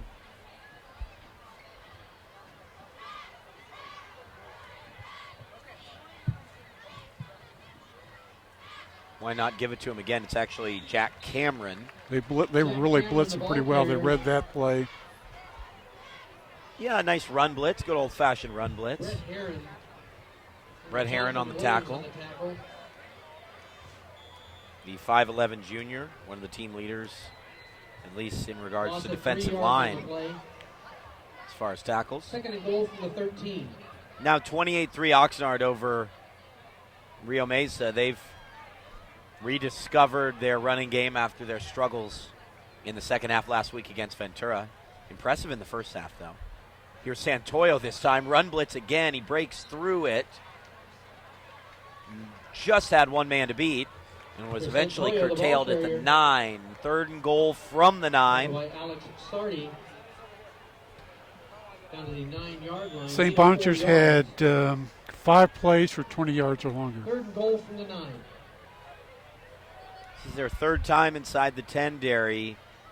Well, excuse me, there are 2 times prior that they did not score. This is not their third overall time inside the 10. I'm just saying, will it be the third time inside the 10 without walking away with a touchdown? See what Ricky Town has to say. Plenty of time for Town. Flushed again, nice coverage. And now Ricky looks to run for it. Ricky gets a big block and walks on into the end zone. Flag. Late hit from Camarillo, but an illegal hit from St. Bonaventure that looks like it's injured both players. That was a big hit. One of the Seraphs players came in and took out a Camarillo player, and both were hurt on that huge contact. The Seraph blocker has come to his feet now. Looks like John McGill. Probably will be an illegal hit, if not technically called a block in the back. Nice hand for John McGill, going up the field on his own power. Probably 15 yards and another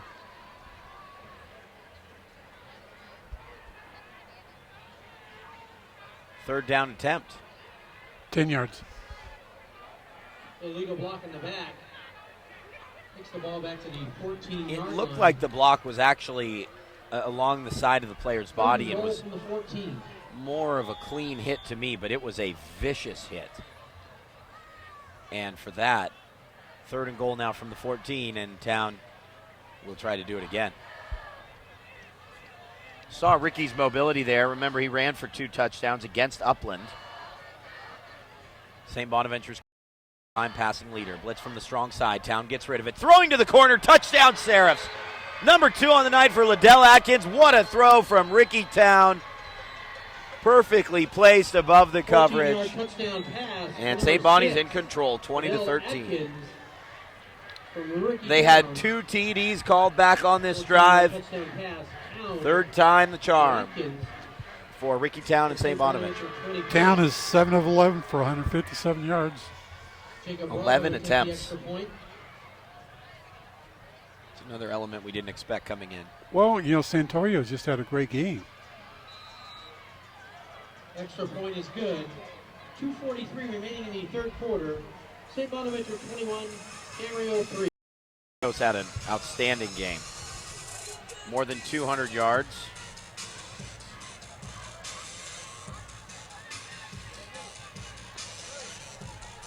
He showed an escapability that I didn't expect to see. I thought he would be more of a, straight ahead runner with a decent amount of pace, but he's more of a slasher. He is. He's able to get away, and I think that if the Seraphs were deeper at running back, he would be used in more of a wide receiver type position. I think he'd be great in the role that a lot of the Camarillo running back / wide receivers play. Yeah, you would expect maybe they would throw it to him a little bit more often, but you certainly haven't looked to do that. Not when you can average 10 yards a pop. Well, he was on the first Santa Paula senior Pop Warner team to win a championship with Noah Magana. Obviously, supposedly that was such a great team as they were 8th graders, and this is kicked short, taken by Camarillo. Oh, same bunch of guy just ran right by him. Yeah, it's Alexander Dowling. Alexander Dowling on the return, number 27. Eric Corona, along with Ethan Smith on the tackle, all placed at the 32-yard line. This is the VCS Preps Game of the Week presented by AAA Travel. My name is Danny Page. Pleasure to be with the Deuce, the Derry Eads, and pleasure to be with all of you. We had a great doubleheader last weekend. The thriller between Westlake and Mater Dei, and then, oh man, great game between Ventura and Oxnard as well. This has been an eventful game tonight.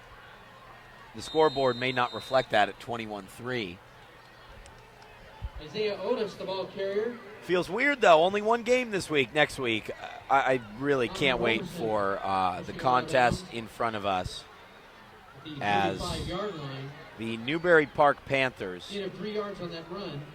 take on the Westlake Warriors. And that is a big-time contest between two teams that are indirect rivals in a way. Here's Otis breaking free. Otis beyond midfield. Another first down for Camarillo. Their first time in St. Bonaventure territory in a long time, Derry. By Jack Cameron, number 20. Yeah, since early in the first quarter. On that run to the St. Bonaventure 48-yard line. That's only their fourth Camarillo first down since their first series.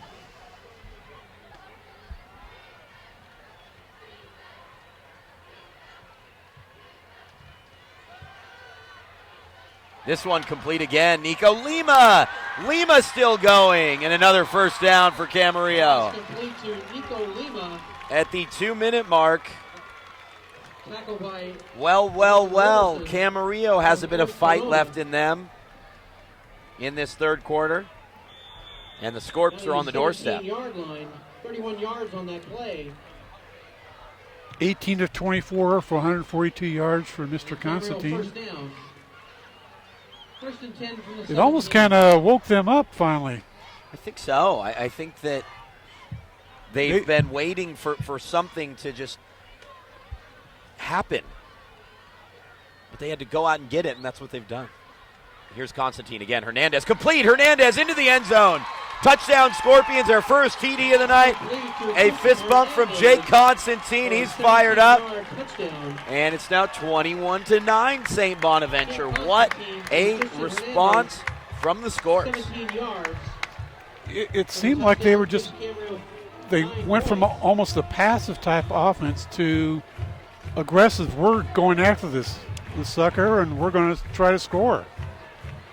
Not merely just move the ball at 3 or 4 yards at a clip. Let's get it into the end zone. We haven't seen that aggressiveness from this Camarillo offense since the opening drive. They were kind of just playing it cool for a while there.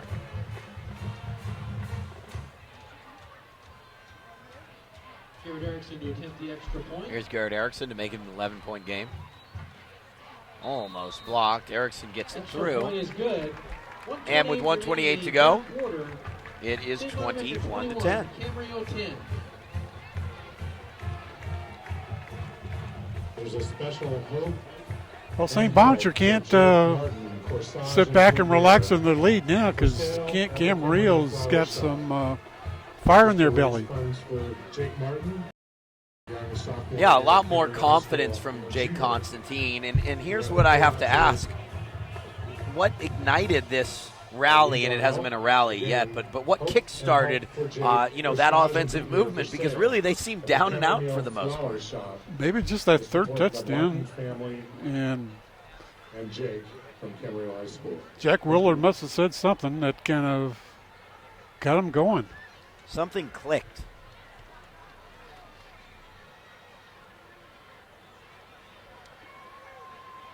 Next week, we are at Westlake, a reminder, and then we are scheduled to be back at Newbury Park High School, and Camarillo visits Newbury.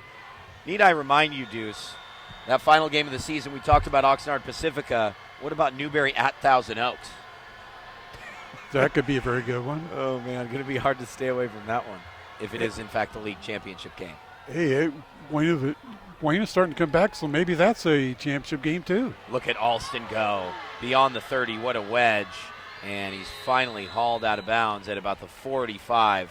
Great starting field position for the Seraphs. Too easy in regards to that return. Ron Alston on the return. Tackled by Garrett Erickson. Boy, they've just got two great return guys. That just gives them that extra dimension. tough to counter against that. Especially in playoff games. You know, when you have those two back returning kicks and punts, you're in a tight game, third quarter, fourth quarter. Those are the plays that and we saw it last week between Westlake and Mater Dei. It's the special teams plays, really, that can be the difference in those type of postseason contests. Exactly right, Danny. Ricky Town back from the shotgun. Looks like he will throw on first down. Inside screen for Alston, and Alston can't hang on to it. Pass is incomplete. Intended for Alston. Broken up by Alex Sartee. Alex Sardi with the stop. Boy, I think he stripped the ball away from Alston. It was a little bubble screen, just trying to basically do the same thing that they've done since the offense has awakened, St. Bonaventure that is, and let's just get the ball to your playmakers in some space. .74 seconds left in the quarter. Here's Santoyo. Santoyo running wide right. Oh, nice block. Beyond midfield, and he gets 8. 8 yards. Puts him over 225 yards, Terry. Boy, you just adding these things up in your head. Really good. I have a photographic memory.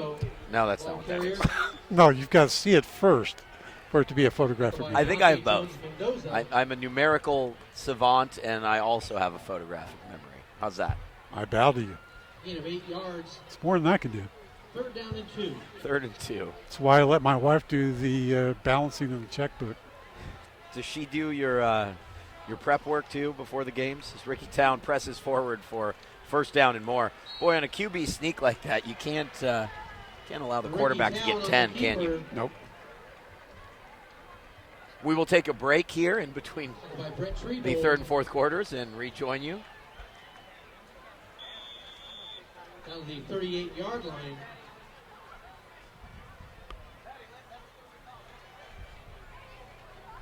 Five yards on that play. They look like you're trying to grab for a cheeseburger back there. I'd like to. First and 10 from the 38. I'll tell you that much. Looks like that will be the final play of this third quarter. Town might be able to get this one off if he elects to, and he does. Hand off to Santoyo, and Santoyo dives ahead. After 3, St. Bonaventure 21, Camarillo 10.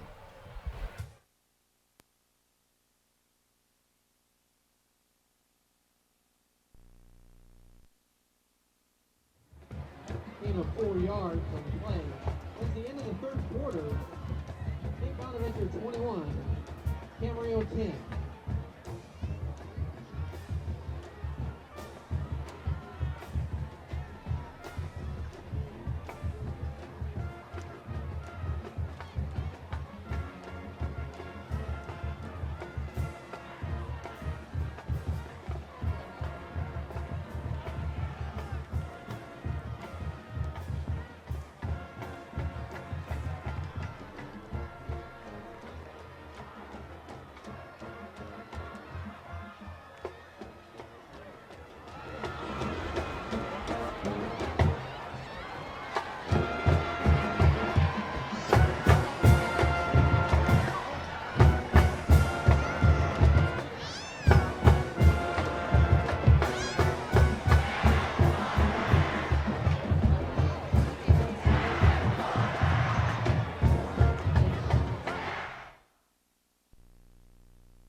I think the question isn't if the Seraphs will strike, maybe how long will it take. 2nd and 6 from the 34.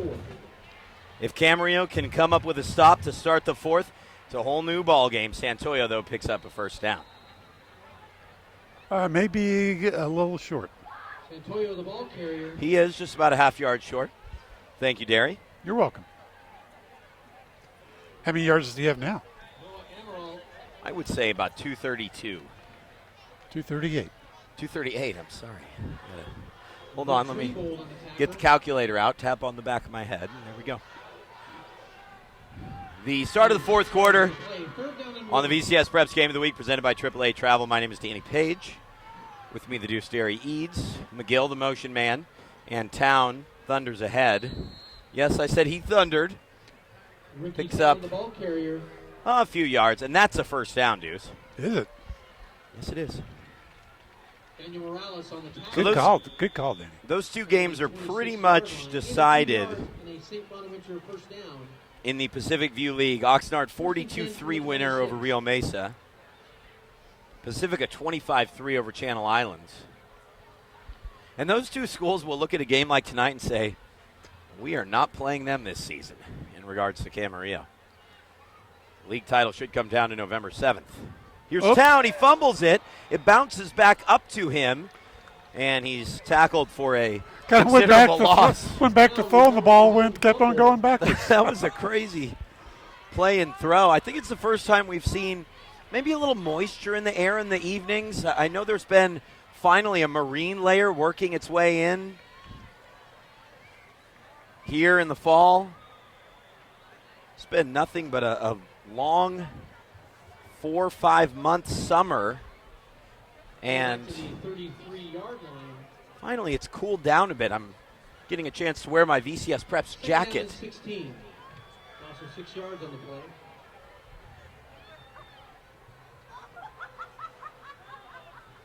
After the long loss, it's a screenplay to, I believe, McGill. So much dirt on his jersey, Pass you can't complete to John McGill. even check the number. It is complete to McGill, but only for a yard or By two. Bryce Arnold. 3rd and 15, 3rd and 16, tackled by Bryce Arnold, who to me has been the standout defender for Camarillo. Been really impressed by that young man's play tonight at the linebacker spot. Gain of 1 yard on Well, the he play. has just played well the whole 32-yard season. line. 3rd down and 15. It is a entertaining game and a tight game between Simi and Royal, but it's not the shootout we had last year, 14-10 going into the fourth quarter, although that's pretty similar to where the game was last year, I think. It was just an offensive explosion now downfield for McGill, and a penalty flag down. This is incomplete. It'll be against Elijah Alexander.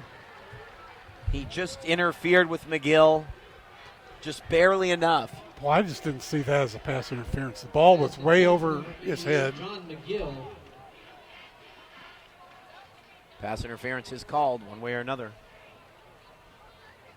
It looked like it was well over the head, wasn't it? Yep. They talked so much about, in the higher levels of football in this country, how frequently pass interference fouls are called, and we see it at this level too.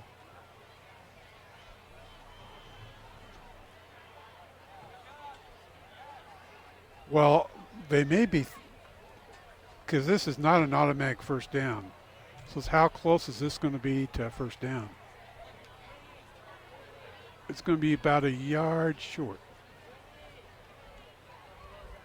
Pass interference is the call against It's a much Camarillo. more makeable Goes down to the 18-yard line. third down, though, isn't it? Yeah, then 3rd and 16. Yeah. 3rd and 1, maybe 3rd and 2. Just over 9 minutes remaining in the game of the week presented by AAA Travel as we approach 9 p.m. Inside gives Santoyo. Santoyo down inside the 10 yet again. Chris Santoyo, the ball carrier. Another Ryan Muscarella. opportunity for St. Bonaventure to Down to the 8-yard line. grab hold of this game, and one more score might very well close it out. 1st and goal from the 8. 1st and goal from the 8. Might as well give it to Santoyo. What is he at, 248 yards? 249. Picks up 3 there. Santoyo, again, the ball carrier. Serif's happy to let this clock just sort of bleed along. If they're able to score another touchdown, it's a 3-score game. With Casey Bash. Second Adam and goal Guerra from and the company 6. going into their bye as they will meet Oaks Christian on the 24th at Ventura College. Travel to Westlake on Thursday the 30th and then close the league campaign with Moore Park. Town on his own, running into the end zone. Ricky Town, 6-yard touchdown run. a by great Ricky play Town. fake, and he just strides in for 6. 6 yards in that touchdown run by 27-10, St. Bonaventure. St. Bonaventure, 27 points. This time Ricky gets it right on the run, and the Seraphs lead by 17.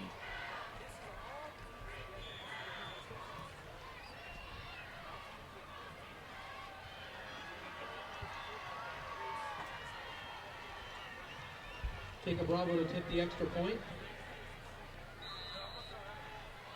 Bravo's kick Extra point is good. 8:05. is up and good, and with 8:05 left here in the 8:05, it's St. 28-10. Bonaventure 28. St. Bonnie Camarillo 10. leads Camarillo. Now we're seeing what we thought we would see from both offenses. Frankly, it's been exciting to see this Seraph offense on display for the first time tonight, really, in the second half. Yeah, they had 260 yards total offense the first half, and they've added about another 150 the second half. So they're really in really good sync right now. Well, high school football is a 48-minute game, and there's 8:05 left. If we look back at the last 39 minutes and 55 seconds, it really has. You could really split the way the game went into two halves. The period where St. Bonaventure was held scoreless and got very little done, and then the last 20 minutes where they've just been electrifying, frankly. Well, actually, it's been less of that when they got that. The last two drives of the second quarter, they really just have been a different team offensively. You figured they would find their confidence at some point. You just wondered how Camarillo would respond. And you have to say the way that Jay Constantine and company responded on that drive was pretty outstanding. Another short kickoff. That is returned by Brett Trebold to the 46. First and 10 from the 46. Good field position for. Tackle by number 21, Hunter Alonso. Constantine will lead the team back out. Camarillo begins their first. Now over 2,000 yards passing for his career. Had a tough time sitting out all last season. With the new offensive coordinator coming in, Teo Sanchez, he really tried to challenge Constantine with a lot of new looks, and Jake's been up to the challenge. Camarillo will surely be ready in league play. Screen pass near side, that is complete. Moving to the other side of midfield is Casey Bash. We really haven't seen much of him tonight. We kind of thought that he might, after seeing him do so well in that Ventura game. St. Bonaventure player down on the field now.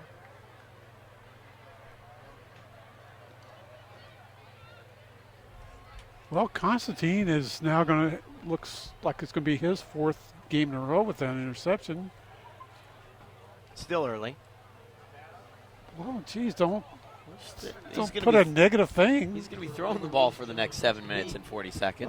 No, he won't be throwing it for the next 7 minutes and 40 seconds. Yeah, he'll be throwing it for whenever they have the ball over the next 7 minutes and 40 there seconds. There you go. And it wasn't a negative distinction about Jake. It's just that, hey, I didn't declare America a country until Thomas Jefferson signed the Declaration. Okay? You didn't? No. You waited that long? Yeah, I would. Just on VCStar.com, the VCS Preps Game of the Week on VCStar.com. Danny Page and the Deuce Derry Eads here on the Game of the Week. October 30th against Thousand Oaks here. 28-10 here in this contest. Boy, fans are just besieging you, Danny. I know they are. It's been fun though. We got Tyler Ebel. We got a great fan tuning in on the way out. He asked what radio station it was on. Unfortunately, looked like it could have been your great-grandfather. What? My great-grandfather's about 140 at this point. Casey Bash. I think my great-grandfather was around during the Declaration of Independence. Tackle by Diego Hinojosa. Hinojosa on the play. And Camarillo's moving the ball quickly. I wonder why St. Bonaventure tried with the short kickoff. Gave Camarillo that short field to work with. A couple first downs, and Constantine is back in business, and now we have a penalty flag down. Probably an illegal substitution against the Seraphs.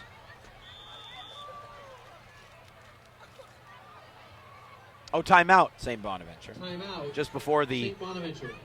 penalty would be called. If you have questions for Derry and I, please type them into the forum tonight. Big thanks to the crew for all they do back in the newsroom. John Catalini, Rhiannon Potke, the whole gang helping put together this fine broadcast. And so, do you remember the answer to the trivia question last week? What was the trivia question last week? The guy carried to 54 yards in a game. No, I don't. Do you? Yeah, Scott Zander, I remembered. Scott Zander, that was. I've been thinking about that every night. Why? Because you didn't know it? Is that why? It wasn't off the top of my head. Yep.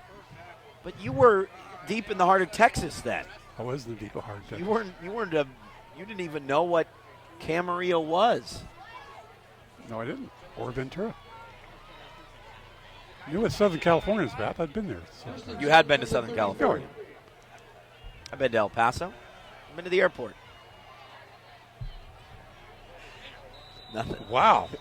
Nothing. In fact, I was just in, that doesn't count though. When you don't leave the airport, you don't get credit for going to the city. No, that's not quite close to the city. Listen, after Carson Palmer and USC lost the Sun Bowl in 1998 to TCU, I was never going to that city.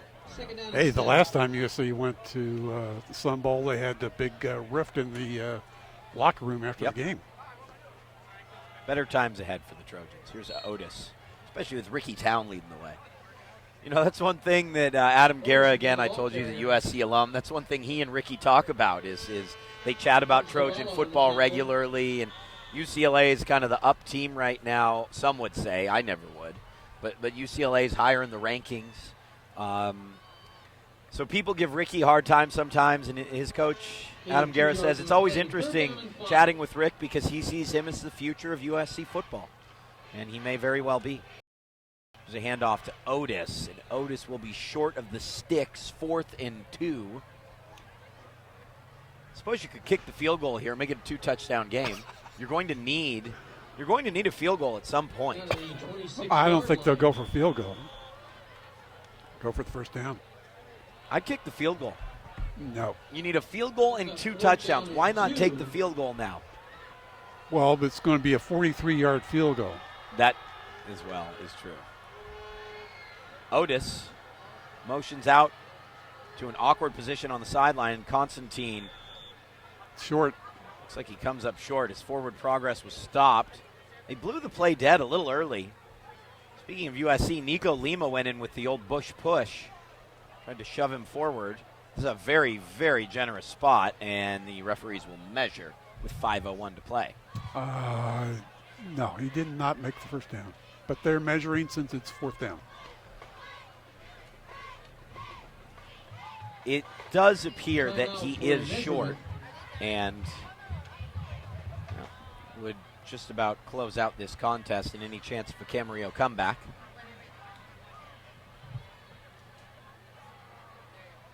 Don't forget to join us for a VCS Preps post-game extra.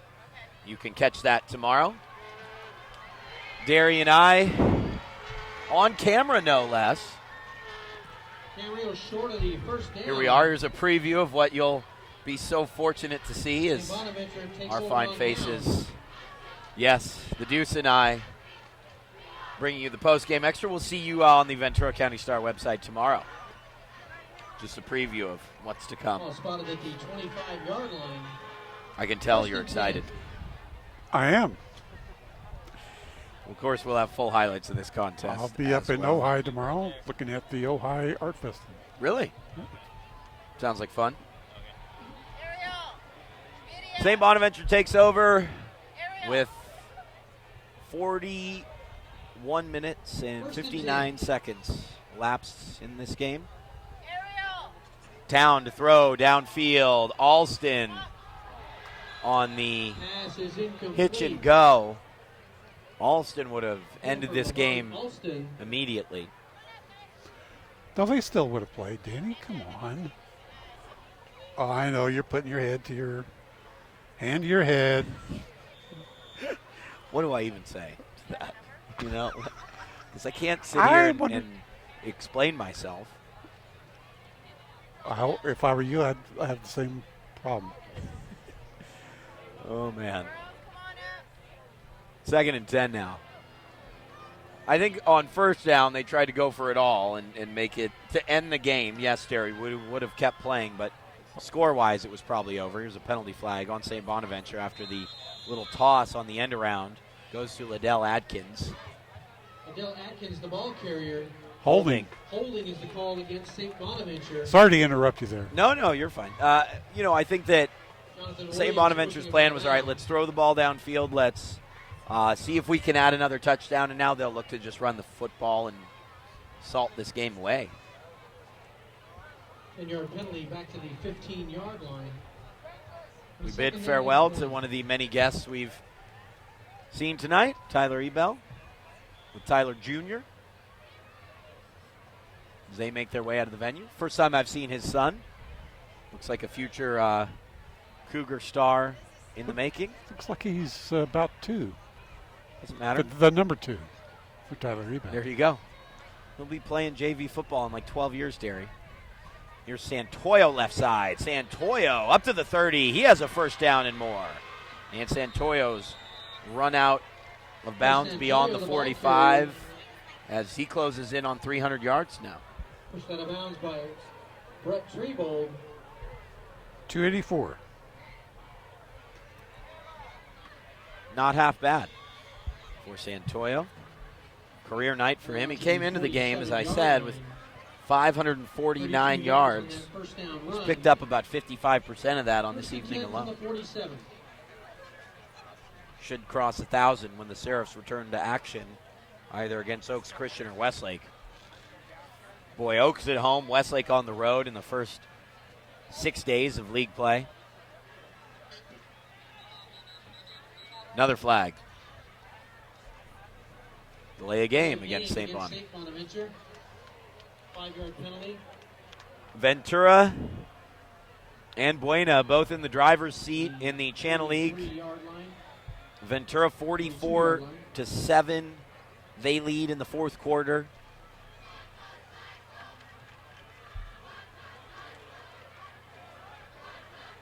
Last I saw, Buena had a nice little advantage as well.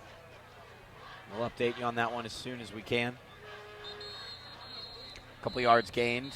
Clock continues to run, I think, is the key for the Seraphs in this contest. Yeah, Buena's lost, 4 or 5 games in a row, but the offensive numbers have been there. They've been able to really gain some pretty good yards, but they've run into some really good teams as of late. Ball to the 44-yard line, gain of 2 yards. 2nd down and 13.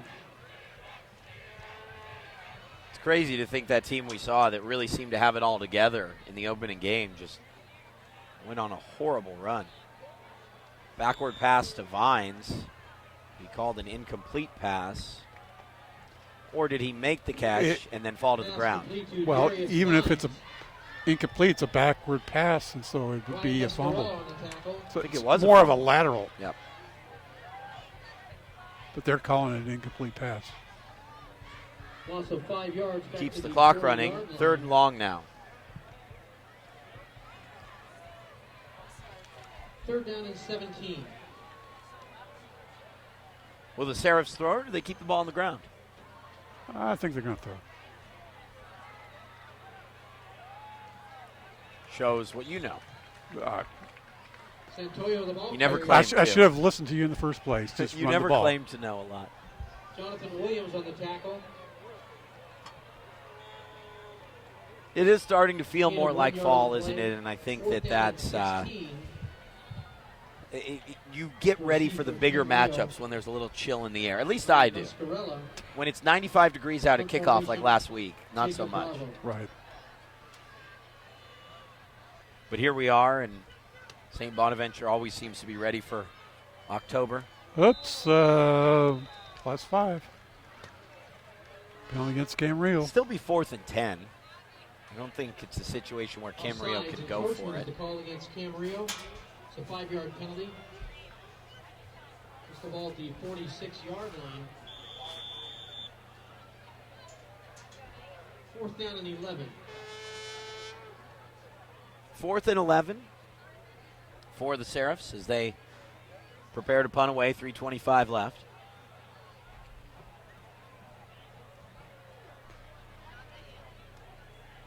Nice rush from Camarillo. And let's see if Mascarella has a shot.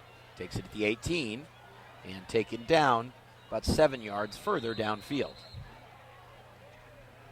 Mascarello on the return. Jake Constantine will go back to work with a lot of work to do.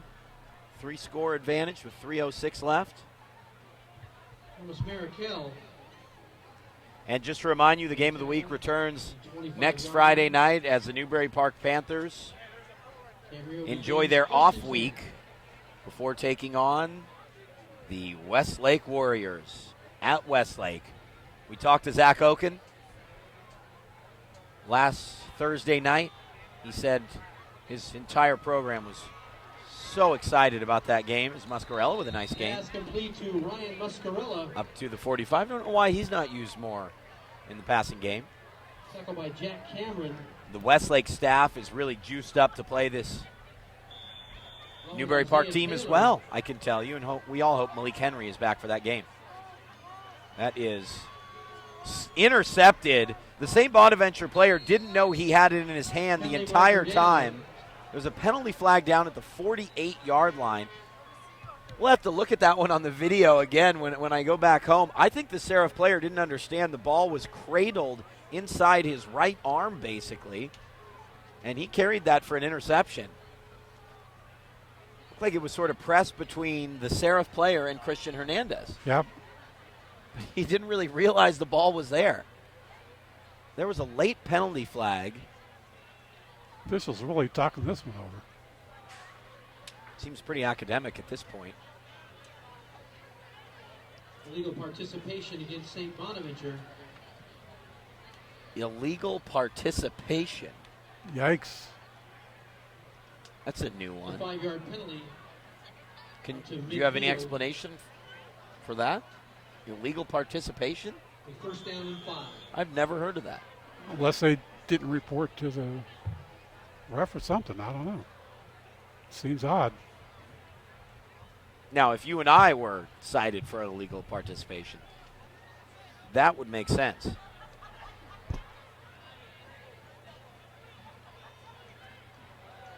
Incomplete, and another penalty flag thrown. There's a penalty marker down.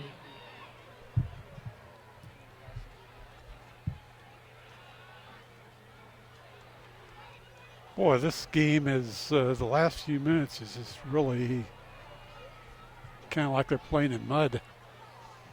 That's how the first few minutes were, too, in some ways. Now, I mean, the game, the entire night has struggled to develop a rhythm to it. These two teams, obviously, with huge league games coming up on the 24th, they have to build a bit more of a rhythm. And now another penalty on the Seraphs, which defensive holding looks like is the call. Defensive holding the call. Seems a little ridiculous again at this point, but no less. Camarillo crosses midfield, 1st and 10 from the 40.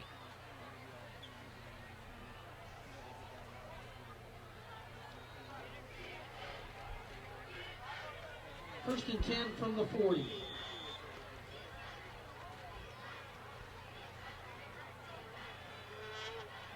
Oops, sack. And now another penalty flag downfield, though, following the sack. Flag on the play. Well, that's got to be another defensive holding. Mark Zavala. But again, there is a marker down. There's a Camarillo player down, and Constantine is limping. He was already favoring that leg. I would bring him off the field at this point. Yep, it looks like his back must be hurting. Why keep him in the contest? Exactly. Says Ben, if the Westlake Modern Day game had the, most, and it's defensive holding again, it is. If the Westlake Modern Day game had the most incredible conclusion we've seen in our 4 years of broadcast, then this maybe has been the most awful conclusion we've seen to a game. Would you agree? I would agree. Holding is the call. Penalty down on the 35-yard line. How about some scores? Moore Park 28, Agora 23. Agora's really fought back in that game. It's been impressive.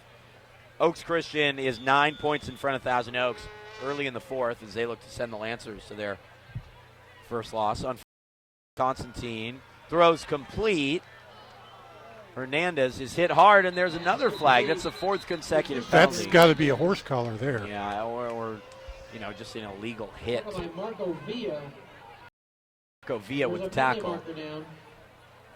So we've had an illegal participation. Personal foul, blow to the We've head. had 2 consecutive defensive holdings and now a blow to the head penalty.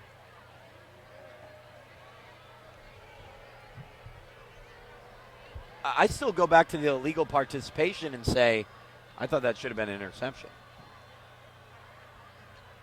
Well, Guerra is just really. He's halfway onto the field. Wouldn't you be a little livid at this point, too? Oh, yeah. Penalty down the 13-yard line. I'm not always a fan of coaches chewing out refs, but seems a little excessive what's happened over the last 4 plays. Constantine puts one up in the end zone, and it's incomplete. Pass is incomplete. Inside of 2 minutes left. It appears that Thousand Oaks' unbeaten run will come to a close as Gilliam's now thrown a pick 6, and it's 35-19. The Lions do lead the Thousand Oaks Lancers. A lot of interesting games tonight as we have started the league campaign in the Channel and Pacific View Leagues. You have to say the 2 North Oxnard schools, should say more accurately 2 Central Oxnard schools in Oxnard and Pacifica, and the 2 Ventura Public Schools look to be in control of their own destiny in the league. Here's a pass complete to Otis. Pass complete. Still have to wait, though, in this Camino Canyon Marmani configuration. By Mark Zavala. Constantine is now 24-32 for 215 yards. You know what else? He hasn't thrown an interception. Yep. Just thought I'd remind you. Well, I was the one that told you 7 minutes ago. You said, wait a second. He's going to be throwing for the next 7 minutes. Well, he has been. There's a Camarillo player down. That's going to, unfortunately, probably need to be helped off the field. Oh, young man's in a lot of pain as he kicks his legs about. Coach Willard over to check on him as well. Late in a game like this. You know, when you get a little tired, that's when the injuries really come.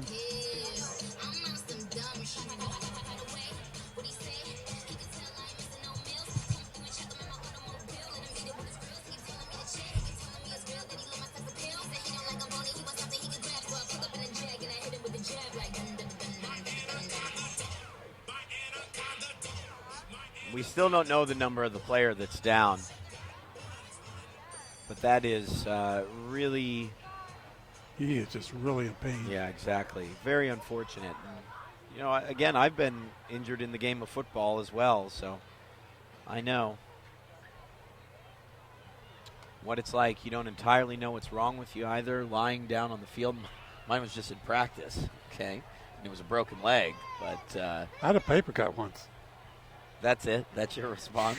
It hurt. I thought I was the Come insensitive one on this program. Blood and everything. Did you play football? I played street football. And I got a little bloody in street football because when you dive for a catch. Play in the street. You were diving in the streets of El Paso. Yep. Or was this in Samoa Street? Was this back east? This was in El Paso. It's in El Paso. Samoa? Samoa Street. Next to our street, which was Tahiti. You grew up in Tahiti. I grew up in Tahiti. I believe it. Oh, man, this is the VCS Preps Game of the Week presented by AAA Travel, Danny Page and the Deuce Sarah Eads, and we have a Camarillo player injured down on the field. Let me take a moment out to tell you about some of the groups that help make these broadcasts possible. Remember, AAA Travel for all your vacation needs. Head to your local Ventura County Auto Club office in Ventura, Camarillo, Thousand Oaks, or Simi Valley. Visit AAA.com/travel. Looks like they're favoring the left arm, and again, I can't tell. We can't see the number. Oh, Yeah, that may be Lima. Yeah, that's what I thought, is that it was either Lima or Otis. Actually, Lima's split to the near side, Derry, so I believe it's number 32. Otis, although we can't confirm that. As soon as we can, we will let you know. Again, we do not know 100% which Camarillo player it is, Otis. and I will tell you it is Isaiah Otis. Friendly marker down. False start against the Scorpions, and it's his left forearm that they're looking at, writhing in pain, was Otis. Boy, they are just really plagued by injuries. Start against Camarillo, a 5-yard penalty. Tostado, Stevens, Otis. And that's intended for Lima, who's been able to stay healthy this year, the senior. One of the only players. Lima at 6'4", 255. He's put on more than 20 pounds going into this year. He just does look to me like a player that can play college football, that can really play does. Division, that can play Pac-12 football, Really let's say, does. for example. Yep, you're right. And I think that maybe there were questions about his blocking. They've really made that a point this year. And here we go on 4th down. Constantine to throw into the end zone, and that is incomplete. They'll say it skipped along the turf en route to Elijah Alexander. And Camarillo does have all 3 timeouts left, but with 1:24 left, Seraphs might just run a couple times and close this thing out. Well, if that is it for Camarillo, Constantine finished with 24 out of 34 for 215 yards. Had a good night, not a great night. I think he'll need to play a little bit better than he did tonight against Newbury Park coming up in a couple weeks.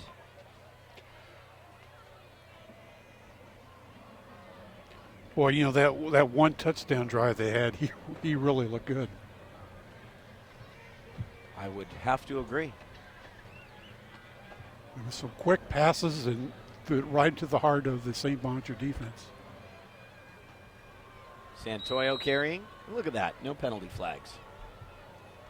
The Scorpions will let this clock run out after a couple plays. What's Santoyo at? About 291, 292? 290. Wyatt Zambry, Jonathan Williams. I doubt that his head coach knows that, but I think for Joe Curley writing the game story, which, by the way, you should check out in the Ventura County Star in the morning. And, if you like being in the know, subscribe to the Ventura County Star and discover what's happening in your neighborhood. At a price less than your daily cup of coffee, you can be informed and stay in the know. Sign up today, vcstar.com. Santoyo picks up another 7. Clock stops to move the chains. 40 seconds left. Danny, it'd really be nice if St. Bonaventure sent its stats to the Ventura County Star so we'd see those in the paper. Yeah, they they don't really post stats. They don't necessarily send them in, and Derry was unhappy about that. Well, I mean, it's for the kids. It's for the kids. You coach for the kids and get the kids some recognition. Well, at least you were keeping stats tonight, Deuce. And you do it for the kids as well. I do it for you, Danny. Ricky Town takes a knee.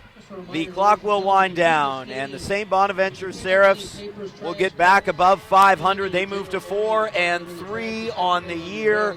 A tough 28-10 win over Camarillo. Your thoughts, Deuce? This was a big game for St. Bonaventure. Come back the way they did after such a slow start against a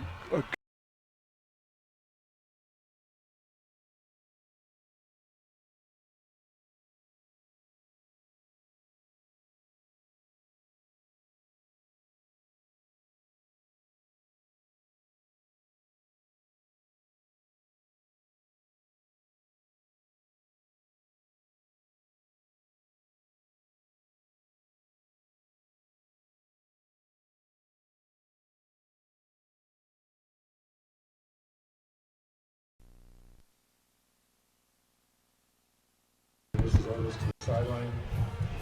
Well, I guess we're not going to get your thoughts.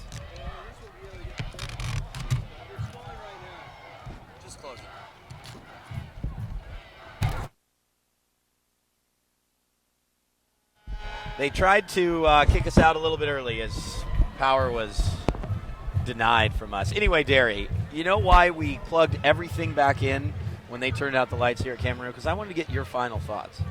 I think it's a real big game for St. Bonaventure's offense and the defense against a good, solid Camarillo team that has been really playing pretty well to this point. Their only loss coming in this game was to a good Paso-Robles team, lost by only 6. So, really good game for St. Bonaventure to kind of come back. Offense was stalled, and then they finally, the last few minutes of the second quarter, they got things going, and once they did, they were off to the races. Camarillo just really struggled offensively against a very good St. Bonaventure team that is used to seeing all kinds of different offenses. And they kind of came back in late in the third quarter to kind of put some points on the scoreboard and advance the ball. Great stuff from the Deuce as always. St. Bonaventure pulls through with a 28-10 win. Camarillo, the upset was on for a while, but they just couldn't keep up with this outstanding Seraph team. We look forward to seeing the Scorpions in a key league game in a couple weeks against Newbury Park. Big thanks to Anthony Placencia, Troy Harvey joining the team tonight. As always, thanks to Rhiannon Potke and John Catalini back in the newsroom. For my broadcast partner, the Deuce, Derry Eads, my name is Danny Page. St. Bonnie wins 28-10. We'll see you next week on the VCS Preps Game of the Week presented by AAA Travel. It's Newbury Park at Wesley. Good night, everybody.